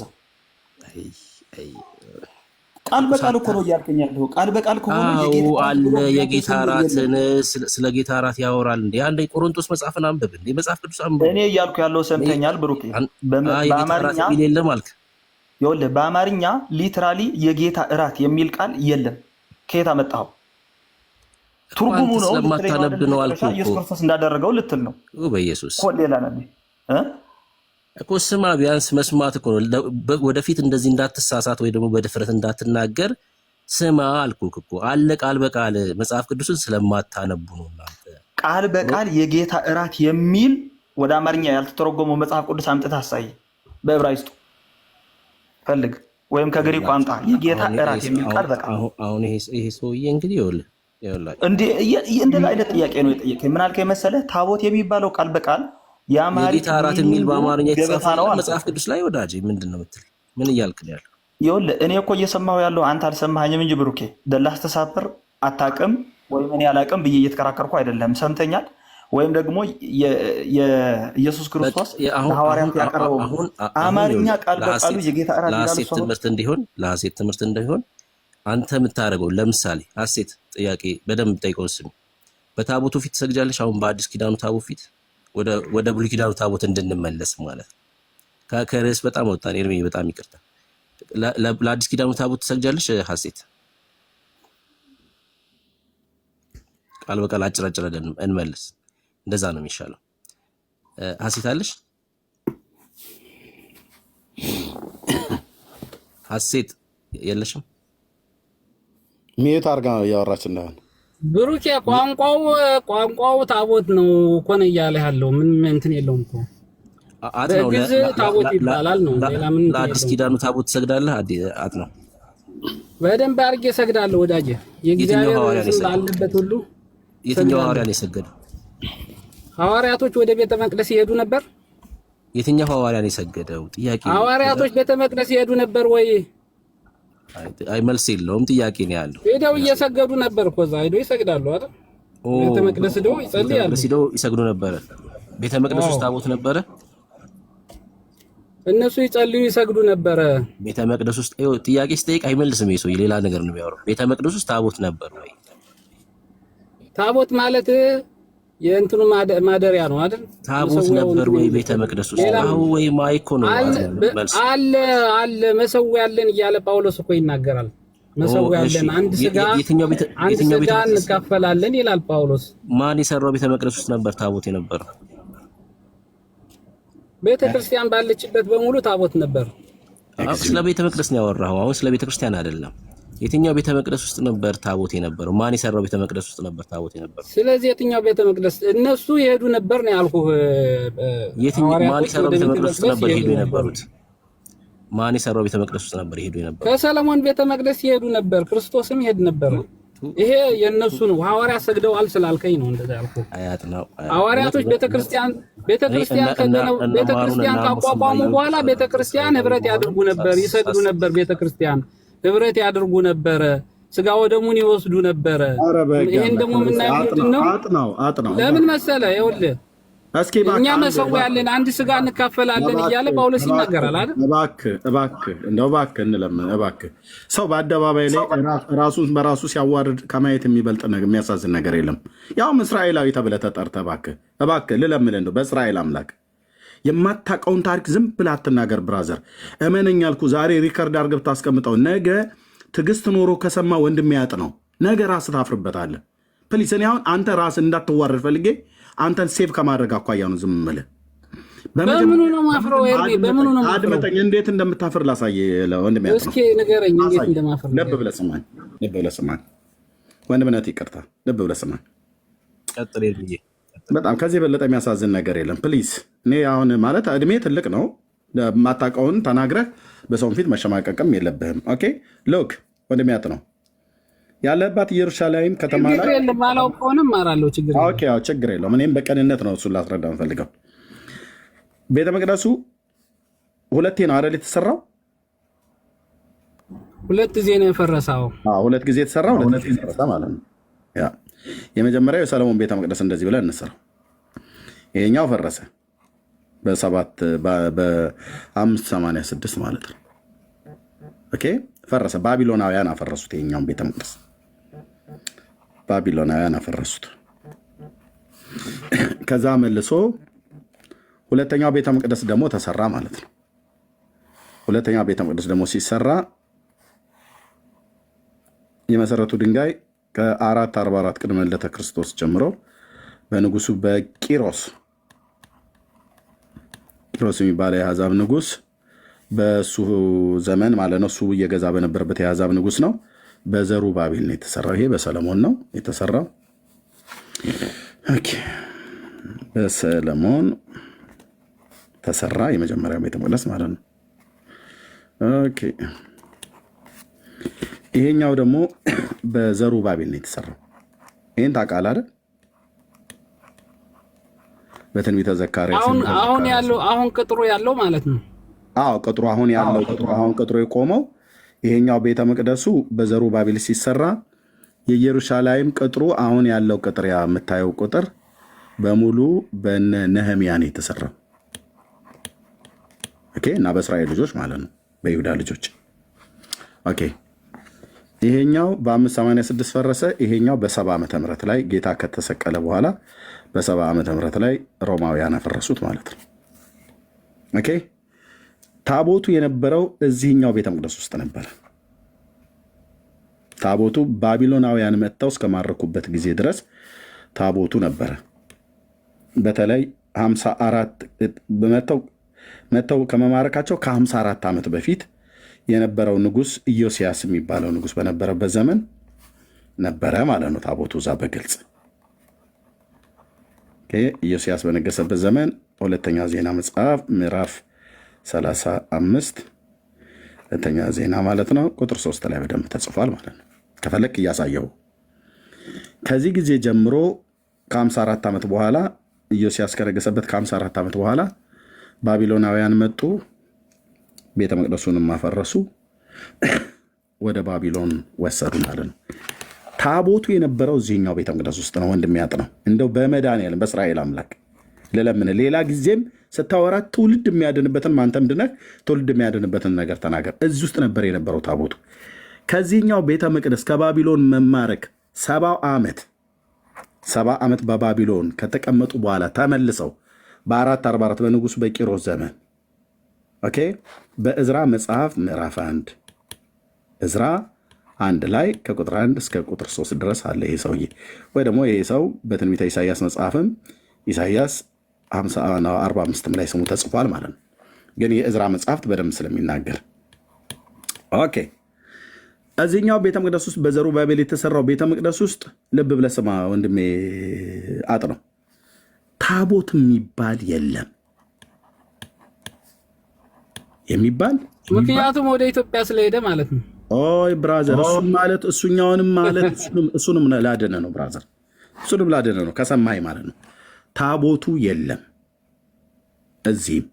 እዚህኛው ቤተ መቅደስ ውስጥ ታቦት የሚባል የዘሩባቤል ቤተ መቅደስ ነው። ይሄኛው ቤተ መቅደስ ጌታ ኢየሱስ የነበረ ጊዜ የነበረበት ቤተ መቅደስ ነው። ጌታ ኢየሱስ እዚህ ቤተ መቅደስ ውስጥ ገብቶበታል፣ አስተምሮበታል። ኦኬ እዚህኛው ውስጥ ታቦት የሚባል የለም ብራዘር። ይሄ ከጌታችን ከኢየሱስ ክርስቶስ ሞት እስከ 70 ዓመት ድረስ ባቢሎናውያን ሮማውያን ናቸው ይሄን ያፈረሱት። ሮማውያን እስካፈረሱበት ጊዜ ድረስ ታቦት የሚባል የለም። ኢትዮጵያ ስለሆነ ኦይ ግድ የለም አትቸኩል፣ እባክህ ለመዋረድ አትቸኩል ወንድም ያጥነው። ልለምንህ በእስራኤል አምላክ ስም አንተን ከውርደት ለማዳን ነው የምነግርህ። ያው ላይቭ ላይ ሰው እያየ አንድ ሰው እያየ ማለት ነው።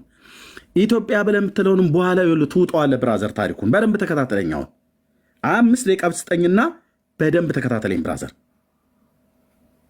ይሄ ችኮላ አያዋጣህም። ኦኬ ሰለሞን በሰለሞን ዘመነ መንግስት አሁን አንተ ያልከው ጋር ሊሄድልህ ሰለሞን የነገሰው በእስራኤል ላይ ቅድመ ልደተ ክርስቶስ ላይ ነው። ቢሲ ቅድመ ልደተ ክርስቶስ ቢፎር ክራይስት ማለት ነው። ይሄ ማለት ምን ማለት ነው? ባቢሎናውያን 586 ነው የመተው የአፈርሱት። አንዴ ለባለቤቴ ስልክ ላንሳ፣ አንዴ ጠብቁኝ።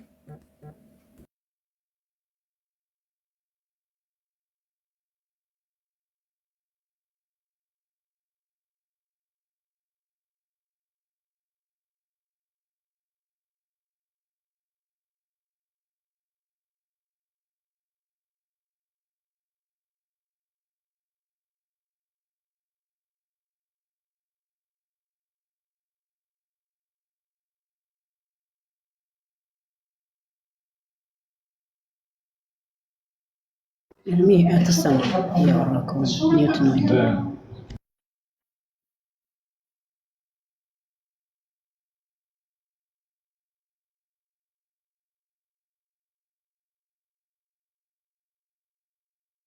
ኤርሚ ይሰማል አይሰማም? ቆይት ባለቤቴን እያወራሁ ስለነበር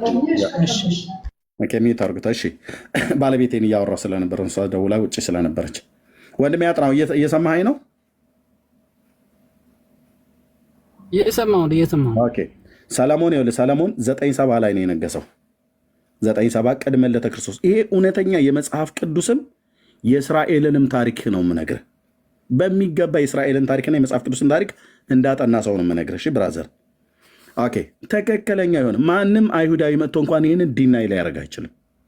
ኦኬ ትክክለኛው ጄኒውን የሆነ አንተ ማውቀህ ነገ ለትውልድም ለማሳወቅ ይሄ ነው እውነቱ። 970 እስከ 930 ነው የነገሰው ማለት ነው። ለ40 ዓመት እስከ 930 ማለት ነው። ለ40 ዓመት ነግሷል ሰለሞን። ዳዊትም አባቱ ለ40 ዓመት፣ ሳኦልም ለ40 ዓመት፣ ይሄኛው ለ40 ዓመት ነግሷል ማለት ነው። አሁን ከ970 ጀምሮ እስከ 586 ድረስ የይሁዳ ነገስታት አሉ። 970 ሰለሞን ነገሰ እስከ 930 ማለት ነው። ሰለሞን ሞተ። ሞተ። ልጁ ሮብዓም ከ930 ቀጥሎ ቀጠለ ማለት ነው። ሮብዓም፣ አብያ፣ አሳ፣ ኢዮሳፍጥ እያለ የይሁዳ ነገስታት ቀጠሉ ማለት ነው። ኦኬ፣ እንደዚህ እያለ ዘመነ ሴዴቅያስ ጋዝ ይመጣልሃል። ባቢሎናውያን ሴዴቅያስ። በዚህ መካከል ከ54 ዓመት በፊት ኢዮስያስ የሚባል የይሁዳ ንጉሥ ነበር። የዳዊት ልጅ ነው። የሰለሞን ዘር ሐረግ የዳዊት ልጅ ኢዮስያስ ያልኩ ቅድም በሁለተኛ ዜና መጽሐፍት ላይ ምዕራፍ 35 ላይ ሁለተኛ ዜና ምዕራፍ 35 ቁጥር 3 ላይ ያለው ታሪክ እናነባዋለን በኋላ። ኦኬ ሎክ ቅድመ ልደተ ክርስቶስ ስለሆነ ወደ ታች ነው የምንቆጥረው። ቢሲ ማለት ታውቃለህ። አሁን ዓመተ ምህረት ወደ ላይ ነው የምንቆጥረው። ከጌታ ጀምሮ 2013፣ 2014፣ 2015 እያልን ወደ ላይ የምንቆጥረው። ቢፎር ክራይስት ብሎ የሚለው ከላይ ነው የሚጀምረው። እስራኤል በ1446 ከግብፅ ምድር ወጡ። ከዛ ወደ ክርስቶስ ስትቆጥር ወርታች ነው እየቆጠርክ ምትመጣ። ይህን ታውቃለህ አይደል? እንደሚያጥ ነው እሱኛውን አቆጣጠር ይዘን ንጉሱ ሰለሞን የነገሰው 970 እንይዛለን ማለት ነው። ሎክ ብራዘር 970 ቅድመ ልደተ ክርስቶስ ሰለሞን ነገሰ። ባቢሎናውያን 586 ላይ መጥተው ኢየሩሳሌምን አፈረሱ፣ የይሁዳን ልጆች ማረኩ። ስለዚህ 586 384 ዓመት ርቀት አለ። ወንድሜ ያጥናው በመድኃኔዓለም ሰማኝ። በሴዴቅያስ ንጉስ የይሁዳው ንጉስ የመጨረሻው ባቢሎናዊው ንጉስ ናቡከደነጾር መጥቶ አይኑን አውጥቶ በሪብላ ሜዳ ላይ ልጆቹን ገሉ። የመጽሐፍ ቅዱስ እውነት ነው ነገር። ሪብላ ሜዳ ላይ ልጆቹን ገሉት። ወደ ባቢሎን ማርኮ የወሰደው ንጉስ ነው። ይሄ ንጉስ በዚህኛው ንጉስና በሰለሞን ዘመነ መንግስት መካከል እዚህ ጋር በሰለሞንና በሴዴቅያስ ዘመነ መንግስት መካከል ኦልሞስት ወደ 18 ነገስታት ነግሰዋል። 18 ወይ 18 ነገስታት። የስንት ዘመን ርቀት አለ? የ384 ዘመን ርቀት አለ መካከል ላይ። ምን ልታወራ ነው ኤርሚያስ ብለህ ካልከኝ የኢትዮጵያ ኦርቶዶክስ ታሪክሳን ሰለሞን ገና በነገሰበት ዘመን ታቦቱን ወደ ኢትዮጵያ አምጥቻለሁ ብላ ትላለች አይደል? አጥናው እንደዛ ነው ታሪክ የሚያወሩ። ኢትዮጵያ ልብ በልና ኢትዮጵያ ታቦቱን አምጥቻለሁ ትላለች። ሰለሞን በህይወት በነበረበት ዘመን ማለት ነው። ስለዚህ ታቦቱ በሰለሞን ዘመነ መንግስት ወደ ኢትዮጵያ ከመጣ ታቦቱ ስንት ነው ለእስራኤል የተሰጠው ታቦት? አንድ ታቦት ነው ያለው። አንድ ታቦት። ቴንክ ዩ ወንድሚያጥና አንድ ታቦት። ያ ታቦት ወደ ኢትዮጵያ በሰለሞን ዘመነ መንግስት ከመጣ ከሰለሞን ቀጥሎ ማን የነገሰው? ሮብዓም ነው አይደል? ሮብዓም ነው። በሮብዓም ዘመን ታቦቱ የለም ማለት ነው። ምክንያቱም ወደ ኢትዮጵያ መጥቷልና። ሮብዓም የለም፣ ታቦቱ ወደ ኢትዮጵያ መጥቷል። በኢትዮጵያ ኦርቶዶክስ ታሪክ በዚህ መጽሐፍ ደረጃ ስንሄድ ማለት ነው በሰለሞን ዘመነ መንግስት ታቦት ወደ ኢትዮጵያ መጥቷል። ታቦቱ አንድ ነበር ያለው፣ ያው አንዱ ወደ ኢትዮጵያ መጥቷል። ስለዚህ በሮብዓም ዘመን ታቦት የለም ማለት ነው። በእነሱ ታሪክ ከሄድን በአብያም ዘመን ታቦት የለም። በኢዮሳፍጥም ዘመን በአሳም ዘመን ታቦት የለም። በኢዮሳፍጥም ዘመን ታቦት የለም። በኢዮአታምም ዘመን ታቦት የለም። በሕዝቅያስም ዘመን ታቦት የለም። በኦዚያንም ዘመን ታቦት የለም። በኢዮአክስም ዘመን ታቦት የለም። በአሜስያስም ዘመን ታቦት የለም። እንግዲህ የይሁዳ ነገስታት አባቶች ልጥራለን። በሕዝቅያስም ዘመን ታቦት የለም። በምናሴም ዘመን ታቦት የለም። በአሞጽም ዘመን ታቦት የለም። በኢዮስያስም ዘመን ታቦት የለም። በኢዮአቄምም ዘመን ታቦት የለም። በዮአኪንም ዘመን ታቦት የለም። በሴዴቅያስም ዘመን ታቦት የለም ማለት ነው። በዚህ መካከል ግን ሁለተኛ ዜና መጽሐፍ ምዕራፍ 35 ሰለሞን ከሞተ ከ384 ላይ 54 እንቀንሳለን። ሲቀነስ 54 ለምንድነው 54 የምንቀንሰው? ባቢሎናውያን ከመምጣታቸው በፊት ማለት ነው። ከሰለሞን ዘመን በኋላ ከ330 ዓመት በኋላ እዚህ ኢዮስያስ የሚባለው የይሁዳ ንጉሥ በነገሰበት ዘመን ታቦቱ እዛው እስራኤል አለ ይለናል መጽሐፍ ቅዱስ። የት? ሁለተኛ ዜና መጽሐፍት ምዕራፍ 35 ቁጥር 3ን ማንበብ ግዴታችን ነው። ግዴታ ስለሆነ 35 ከአንድ ጀምሮ ኢዮስያስ፣ ቅድም የጻፍኩት ኢዮስያስ ያው ደገኛው ንጉሥ ኢዮስያስ ለእግዚአብሔር በኢየሩሳሌም ፋሲካን አደረገ። በመጀመሪያው ዓመት በ14ተኛውም ቀን ፋሲካን አረዱ። ካህናቱንም በየስርዓታቸው አቆመ፣ በእግዚአብሔር ቤት ያገለግሉ ዘንድ አጸናቸው። እስራኤልን ሁሉ ያስተምሩ ለነበሩት ለእግዚአብሔር ለተቀደሱት ሌዋውያን እንዲህ አለ። ቅዱሱን ታቦት የእስራኤል ንጉሥ የዳዊት ልጅ ሰለሞን በሰራው ቤት ውስጥ አኑሩት እንጂ ከዚህ በኋላ በትከሻችሁ ላይ ሸክም አይሆንባችሁ። አሁንም አምላካችሁና እግዚአብሔርን እስራኤልን አገልግሉ ይላል። ንጉሱ። በዚህ ዘመን የነበረው ነቢይ ማን ነበር? ኤርሚያስ፣ እነ ዕንባቆም ነበሩ። ህልዳና የምትባል ነቢይ ነበረች። 3 ታላላቅ ነቢያት ነበሩ። እንግዲህ ኢዮስያስ እየዋሸ ነው እንዴ? ኧረ በፍጹም አይዋሽም። እና ታቦቱ እኮ ይኸው ታዲያ የእስራኤል ንጉሥ ምንድነው? ሌዋውያን እንዲህ አለ፣ ቅዱሱን ታቦት የእስራኤል ንጉሥ የዳዊት ልጅ ሰለሞን በሰራው ቤት ውስጥ አኑሩት ብሎ ይላል። እንዴ የቱ ጋር ነው ኢዮስያስ ብሎ የሚለው? ሰለሞን ከነገሰ ከ300 ዓመት በኋላ ከ330 ቅድም እዚህ ጋር የደመር ነው ወንድም ያጣው ከ330 ዓመት በኋላ ሰለሞን ከሞተ ከ330 ዓመት በኋላ ይሄኛው ንጉሥ በምድር ላይ በእስራኤል በይሁዳ ላይ ሲነግስ ቅዱሱን ታቦት የዳዊት ልጅ ሰለሞን በሰራው ቤት ውስጥ አስቀምጡት፣ ሸክም አይሁንባችሁ ብሎ ሌዋውያን ካህናትን አዘዘ ይላል። አጥና የሰማኝ እዚህ ጋር ለምንድን ነው በትከሻቸው ላይ ሸክም የሆነባቸው? በትከሻቸው ላይ ተሸክመው ከቦታ ቦታ ይንቀሳቀሱ ነበር ማለት ነው። ለምን? የይሁዳ ነገሥታትን ታሪክ ምናልባት አጥንተው ከሆነ አንደኛው ንጉሥ ክፉ ሲሆን ሌላኛው ደግ ይሆናል። በክፉ ንጉሥ ዘመን የእግዚአብሔር ቤተ መቅደስ ይዘጋል። ደገኛ ንጉሥ ሲነሳ ልጅየው ይከፍተዋል። ሌላኛው ደግሞ ይመጣና ይዘጋዋል። ከዛ እንደገና ደግሞ ሌላ ይመጣና ይከፍተዋል። ይህንን ዥዋዥዌ ላሳይህ። ለምሳሌ ከሕዝቅያስ ልጀምር ነው። ቴንኪው የኔ ጌታ፣ የቃልን ደጆች የከፈትክልን ጌታ መንፈስ ቅዱስ ለዘላለም ስም ይባላል። ከሕዝቅያስ ልጀምርልህ። ይኸውልህ ሕዝቅያስም የ25 ዓመት ጎልማሳ በነበረ ጊዜ በኢየሩሳሌም 29 ዓመት ነገሰ። እናቱም የዘካርያስ ልጅ አቡ ትባል ነበር። አባቱ ዳዊት እንዳደረገ በእግዚአብሔር ፊት ቅን ነገርን አደረገ ይላል። ይሄኛው ሕዝቅያስ የሚባለው ሕዝቅያስ፣ ልብ በል ሕዝቅያስ ደግ ብለን እንጽፈዋለን እዚህ ጋር ደገኛ ንጉሥ ስለሆነ ማለት ነው። እና እንደ አባቱ እንደ ዳዊት በእግዚአብሔር ፊት ቅንን ነገር አደረገ። በነገሰም በመጀመሪያው ወር የእግዚአብሔርን ቤት ደጆች ከፈተ አደሳቸውም ይላል። እንዴ ተቆልፎ ነበር እንዴ? የእግዚአብሔር ቤት ቤተ መቅደሱ እኮ ማለት ነው ተቆልፎ ነበር። አዎ። ስለዚህ ወዴት እንሂድ? የሕዝቅያስን አባት ወደኋላ ሄደን እንየዋ። አካዝ የሚባለው ሰውዬ የቆለፈው ሰውዬ ይሄ ነው ማለት ነው። ኦኬ። አካዝ መንገስ በመጀመሪያ ጊዜ አካዝም መንገስ በጀመረ ጊዜ የ20 ዓመት ጎልማሳ ነበር። በኢየሩሳሌም 16 ዓመት ነገሰ። እንደ አባቱ እንደ ዳዊት በእግዚአብሔር ፊት ቅን ነገርን አላደረገም ይላል። ይሄ ክፉ ነው ማለት ነው። አካዝ ባይዘው ኢሳያስ በዚህ ነቢይ ዘመን ነበር። አካዝ ምልክት ለምን የተባለ ጠማማው ንጉሥ አካዝ ምንድነው? ክፉ ብለን እንጽፈዋለና የእግዚአብሔርም ቃል እንደዛ ብሎ ስለሚል ምልክትን ከእግዚአብሔር ዘንድ ምልክትን ለምን ብሎ ሲለው እኔ በላይም ይሁን በታች ምልክትን አለምን ምናም ብሎ ሲል እግዚአብሔር ድንግል ትጸንሳለች ወንድ ልጅንም ትወልዳለች ብሎ የተናገረው በዚህ ዘመን ነው። ሰውየው የለየለት ክፉ ነው። ክፋቱ ምንድን ነው? ነገር ግን በእስራኤል ነገስታት ሄደ ይላል። የእስራኤል ነገስታት የተባሉት የሰሜኑ ክፍል ማለት ነው። የናባጥ ልጅ ኢዮርብዓምና የአካብን የባኦስን መንገድ ተከተለ ማለት ነው። ካወቃቸው ነገስታትን በእስራኤል ነገስታት መንገድ ሄደ። ደግሞም ለበዓሊም ቀልጠው የተሰሩትን ምስሎችን ሰራ ይላል። ጣዖታት ማለት ነው። በዓሊም የተባለው አስታሮት የሊባኖስ አገር ኤትባል የተባለ አባት ያላት ማነው? ስሟን ጥሩልኝ። ያቺ ምናምን ሴትዮ የአካብ ሚስት ማን ነው? ኤልዛቤል። እሷ አምጥታ የተከለችው ጣዖት ነበር እና የዛን መንገድ ተከተለ። የነ አካብን መንገድ ተከተለ።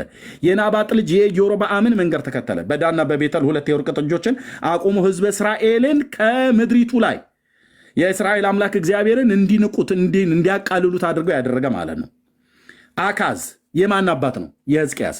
አባትየው ክፉ ነው፣ ልጅየው ደግ ነው። እቀጥልልሃለሁ በዚህ ቤተሰብ ውስጥ እስከ ሕዝቅያስ ድረስ ማነው? እስከ ሴዴቅያስ ማለት ወይ ደግሞ እስከ ኢዮስያስ።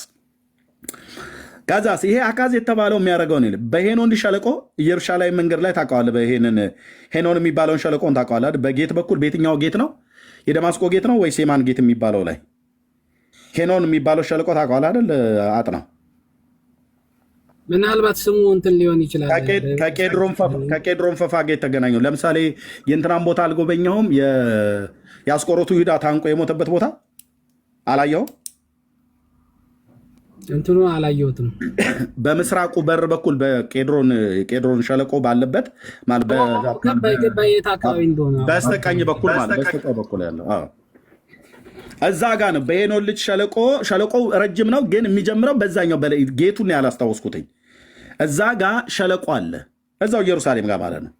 እዛ ሸለቆ ላይ የበዓል የሄኖም ሸለቆ ነው የሚባለው። የሄኖም ልጅ ዕጣንን በዛ አጠነ ይላል፣ እዛ ጎርጓዳው ቦታ ማለት ነው። እስቲል ናው አሁን ድረስ አለ ቦታው።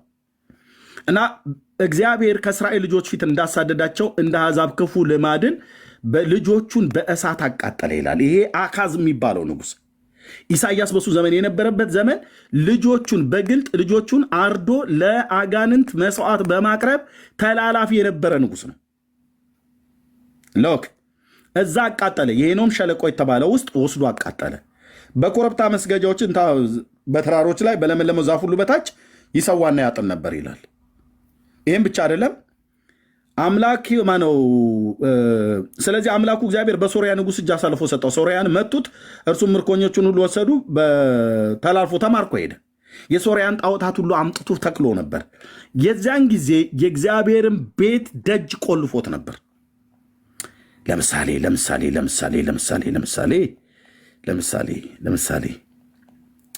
ኦኬ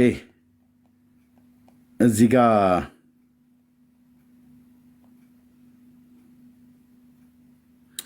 የእሱ ኃጢአት የአካዝ ኃጢአት ልብ ብለህ ስማኛውን። ንጉሱም አካዝ በተጨነቀ ጊዜ እግዚአብሔርን ለመበደል አበዛ ይላል። እግዚአብሔርን መበደል በንስሐ ከመመለስ ይልቅ ለመቱትም ለደማስቆ አማልክት፣ ለሶሪያ አማልክት፣ ለሶሪያ ነገስታት አማልክት ረድተዋቸዋልና እኔንም ይረዱ ዘንድ ሰዋላቸዋለሁ ብሎ ሰዋላቸው። አቤት መተላለፍ!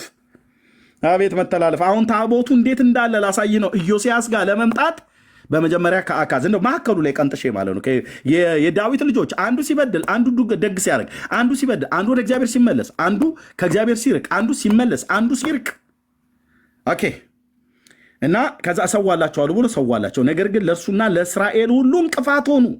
ይህ አካዝ የሚባለው ሰውዬ በኢሳይያስ ዘመን ምልክት ለምን የተባለው አለምንም ብሎ ሲል ምልክትን ይሰጣችኋል ብሎ ጌታ የተናገረለት ማለት ነው። ከዛ እንቅፋት ሆኑ። አካዝም ይላል የእግዚአብሔርን ቤት ዕቃዎችን ሁሉ ወስዶ ሰባበራቸው። እግዚኦ እግዚኦ እግዚኦ እግዚኦ እግዚኦ! እንዴት ውስጥ ያማል ወንድሞቼ ናቶች። አሁን እንኳን ሳየው በቃ እንዴት ሻክ እንደሚያደርገኝ የእግዚአብሔርን ቤት ዕቃዎች የቤተ መቅደሱን ዕቃዎች ማለት ነው ወስዶ ሰባበራቸው። የእግዚአብሔርን ቤት ደጅ ቆለፈ። በኢየሩሳሌም ማዕዘን ሁሉ መሠዊያን ሰራ። ለምን? በይሁዳ ከተሞች ሁሉ ለሌሎች አማልክት ያጥን ዘንድ የኮረብታ መስገጃዎችን የአባቶቹን አምላክ እግዚአብሔርን አስቆጣ ይላል። በቃ ሰበረው። የእግዚአብሔርን ቤት ደጅ ቆለፈ። እንዴት ነው በሚያማው አንተዬ! በኢየሱስ ክርስቶስ ስም ቆለፈ ይላል። እንዴት አይነት ድፍረት እንደሆነ ይሄኛው አባትዬው እግዚአብሔር ትንሽ ይቅርታ፣ ትንሽ ስለረበሽኩ ስራ ልገባ ስለሆነ ትንሽ አሳጥሬ ንገረኝ። ኦኬ ይሄኛው እግዚአብሔርን ደጅ ቆለፈ፣ አካዝ ቆለፈ። ልጅየው ደግሞ ይሄኛው ደግሞ ከፈተው። ምዕራፍ 29 ላይ ይሄ ይታያል።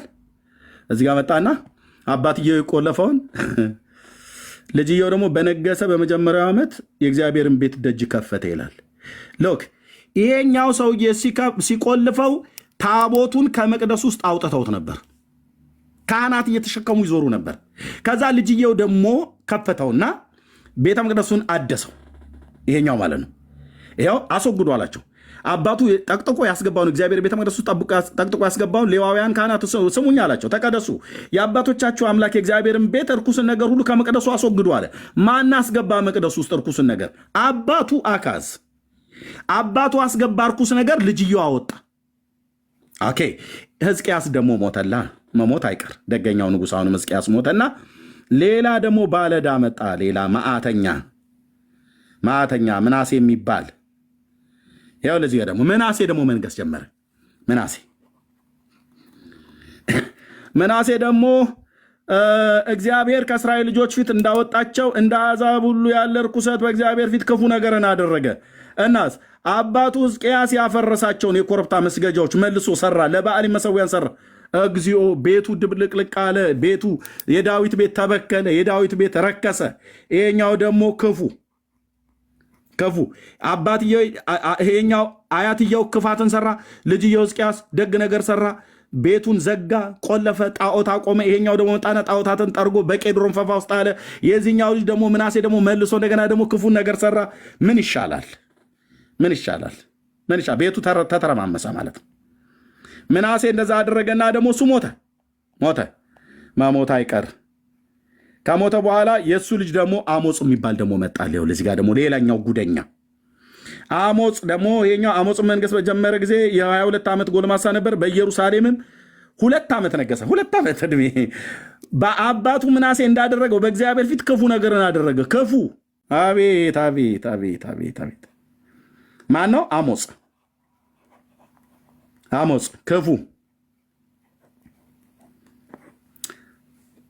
ልጅ፣ ክፉ አባት፣ ክፉ አያት፣ ደግ ቅድመ አያት፣ ክፉ ሌላ አጣ ደግሞ ሌላኛው ከመወለዱ ከ300 ዓመት በፊት ትንቢት የተነገረለት ኢዮስያስ የሚባል ኢዮስያስ ጋር አጥናውም ቸኩሏል።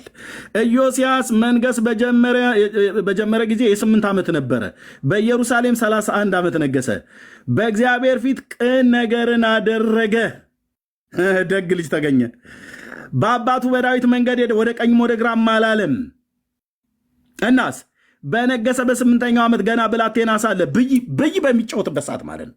ብይ ሰፈር ላይ እንደዚህ ትንቡሼ ገህላ የማሮ ለላ ምናምን ነገር ብሎ በሚልበት ዕድሜ የ8 ዓመት ብላቴና ማለት ነው።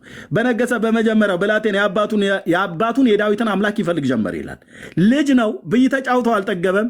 ገና ቃቃ የሚጫወትበት ዕድሜ ነው። የ8 ዓመት ልጅ ገና ጨቅላ ነው። የእኔ ልጅ እንኳን 2 ዓመት ይበልጠዋል። ኳስ ወይ ምናምን ጨርቅ ሰርቶ የሚሯሯጥ ግን ልጁ ከመወለዱ ከ300 ዓመት በፊት ትንቢት ስለተነገረለት ኢዮስያስ የሚባል ልጅ ነው ተወለደ። አንተ ለእግዚአብሔር የሚገርም ልጅ ተወለደ። ሃሌሉያ ይወለዱለታል አልኩ። እግዚአብሔር አምላክ ለዘላለም ስሙ ይባረክ። በ12ኛው ዓመት በይሁዳና በኢየሩሳሌም በኮረብታ መስገጃ ማምለኪያ አጸዶችን ከተቀረጹትም ቀልጠው የተሰሩትን ምስሎችን ያነጻ ጀመር ይላል። ማለት ኢዮስያስ ደጉ ጠረጋ ጀመረላ። ምን የሚል አባቱ አሞጽ ያደረገውን እርኩሰት ማጽናት፣ አያትየው ምናሴ የሰራውን እርኩሰት መንቀል፣ ሕዝቅያስ ያደረገውን ደጉን ነገር ማጽናት፣ አካዝ የሰራውን ቅድመያቱ ምንድን ነው?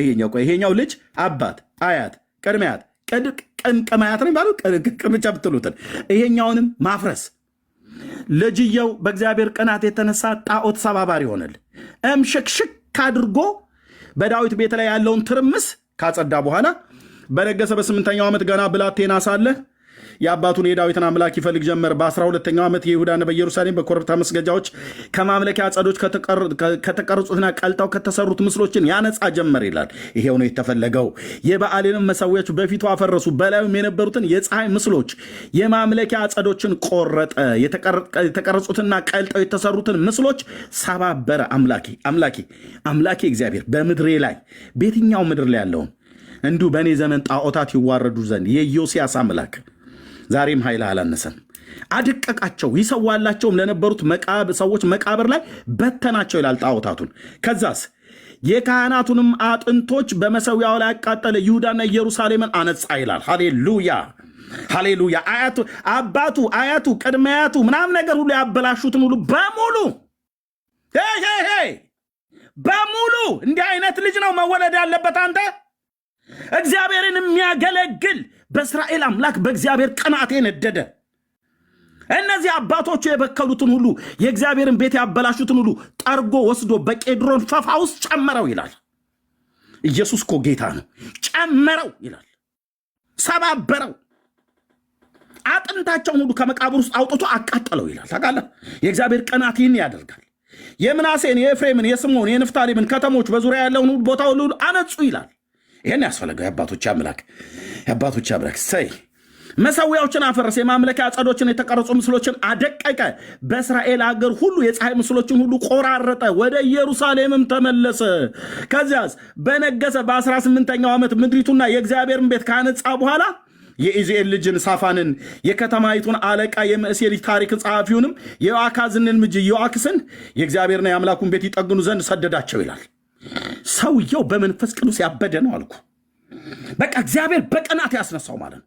የእስራኤልን አምላክ ክብር ወደ ምድሪቱ ለመመለስ አባቱ ጣዖት አምላኪ ቢሆን፣ አያቱ ምናሴ ጣዖት አምላኪ ቢሆን፣ ሕዝቅያስ ደገኛ ቢሆን እሱን ዘለለውና አካዝ ቅድመ አያቱ የተባለው እሱም ጣዖት አምላኪ ቢሆን አንክቶ ከኤፍሬም ከብንያም ከተራራማው ሀገር ከይሁዳ ከየትኛውም ከሰማርያ ልጁ እግዚአብሔር አምላክ ያስነሳው ነበር።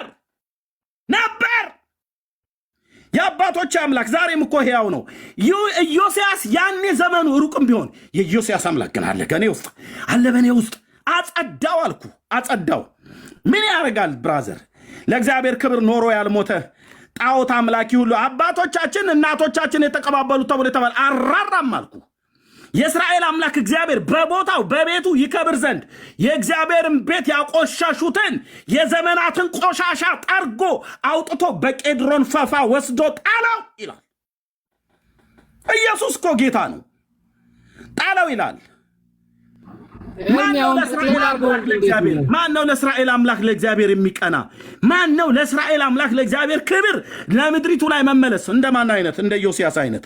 ምን ያደርጋል? አሞጽ ቢወለድ ምልክት እንኳን ከነቢይ ጠይቆ ሲሰጠው እንኳን የማያምን ምን ያደርጋል? እንደ ምናሴ አይነት ክፉ ንጉሥ የአሦራውያንን ጣዖት አምልኮ አምጥቶ በኢየሩሳሌም ከተማ ላይ አቁሞ ልጆቹን ሁሉ መብል የሆኑ ዘንድ የሰውን ክፉ ነገሥታት እነሱ አልፈዋል።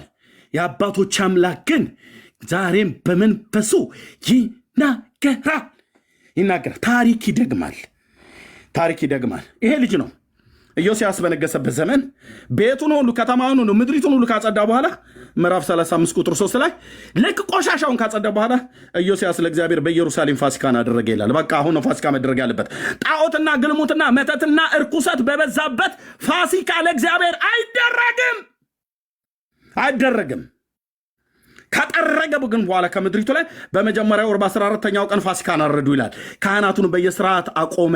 የእግዚአብሔርን ቤት ያገለግሉ ዘንድ አነጻቸው። የእስራኤልን ሁሉ ያስተምሩ ለነበሩት ለእግዚአብሔርም ለተቀደሱት ሌዋውያን እንዲህ አለ፣ ቅዱሱን ታቦት የዳዊት ልጅ የእስራኤል ንጉሥ የዳዊት ልጅ ሰሎሞን በሰራው ቤት ውስጥ አኑሩት አለ። ለምን? አያቱም ጣዖት አምላኪ ነበር። ከቤተ መቅደስ ውስጥ አውጥተውት ነበር ታቦቱን። ቅድመ አያቱም ምናሴ ክፉ አድራጊ ነበር፣ አስወጥተውት ነበር ማለት ነው። በአባቱና በአያቱ ዘመን ሁለቱም ቆልፈዋል እግዚአብሔርን ቤት። ቅድመ አያቱ ሕዝቅያስ ብቻ ነው ደገኛ። ልጅየው ግን እዚህ ጋር በተወለደ ሳለ በአባቱም ዘመን በአያቱም ዘመን የተቆለፈውን የእግዚአብሔርን ቤት ከፈተው። ከዛስ ሌዋውያን ካህናትን እንዲያላቸው ቅዱሱን ታቦት የዳዊት ልጅ የንጉሱ የዳዊት ልጅ ሰለሞን በሰራው ቤት ውስጥ አኑሩት አለ። አሁን ጥያቄው የኦርቶዶክስ ተዋሕዶ ቤተክርስቲያን ውሸት አደባባይ ላይ ያለምንም ከላካይ ተሰረዘ። እንዴት ሆኖ? በሰለሞን ዘመነ መንግስት ታቦት ወደ ኢትዮጵያ መጥቷል ብላ ትላለች። የእግዚአብሔር ቃል ደግሞ ሰለሞን ከነገሰ ከ330 ዓመት በኋላ በእስራኤል ላይ የነገሰው ደገኛው ንጉስ የይሁዳ ንጉስ ኢዮስያስ ይሄው ይሄኛው አራት እዚህ ያለው ማለት ነው። ኢዮስያስ በሁለተኛ ዜና መጽሐፍ ምዕራፍ 35 ቁጥር 3 ላይ ታቦቱ አለ ይላል። ቀድሞ እንደሚያጥናውን ስጠይቀው ታቦቱ ስንት ነው ያለኝ? አንድ። የአንዱ እኮ ወደ ኢትዮጵያ መጥቷል ብላለች ኢትዮጵያ ኦርቶዶክስ።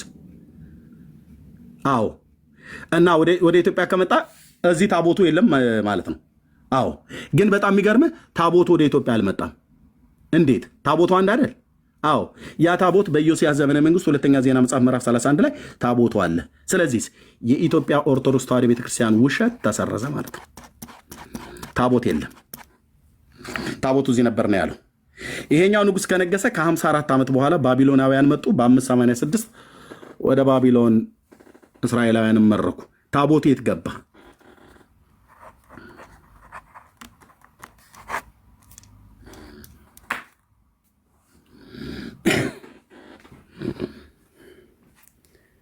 ይሄን ደብተራና የደብተራ ውላጅ ሁሉ እንደዚህ ነው ማለት ነው በእግዚአብሔር ቃል። የኔ አባት ኢየሱስ ክርስቶስ ለዘላለም ስምህ ይባረክ፣ ስምህ ይባረክ። ውሸት ወንድሞች ናቶቼ፣ የዘመናት ውሸት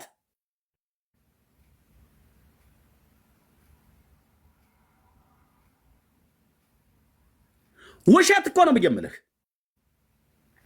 ታሪክ አውቃለሁ፣ ፕሮፌሰር ነኝ፣ ዶክተር ነኝ፣ ባይብልን አውቃለሁ፣ የእስራኤልን የይሁዳን የእስራኤልን ነገስታት ታሪክ አውቃለሁ ብሎ የሚል ጊዜ አልሰጥህም። ኮሜንታሪ እንድታገላብጥ ጊዜ አልሰጥህም።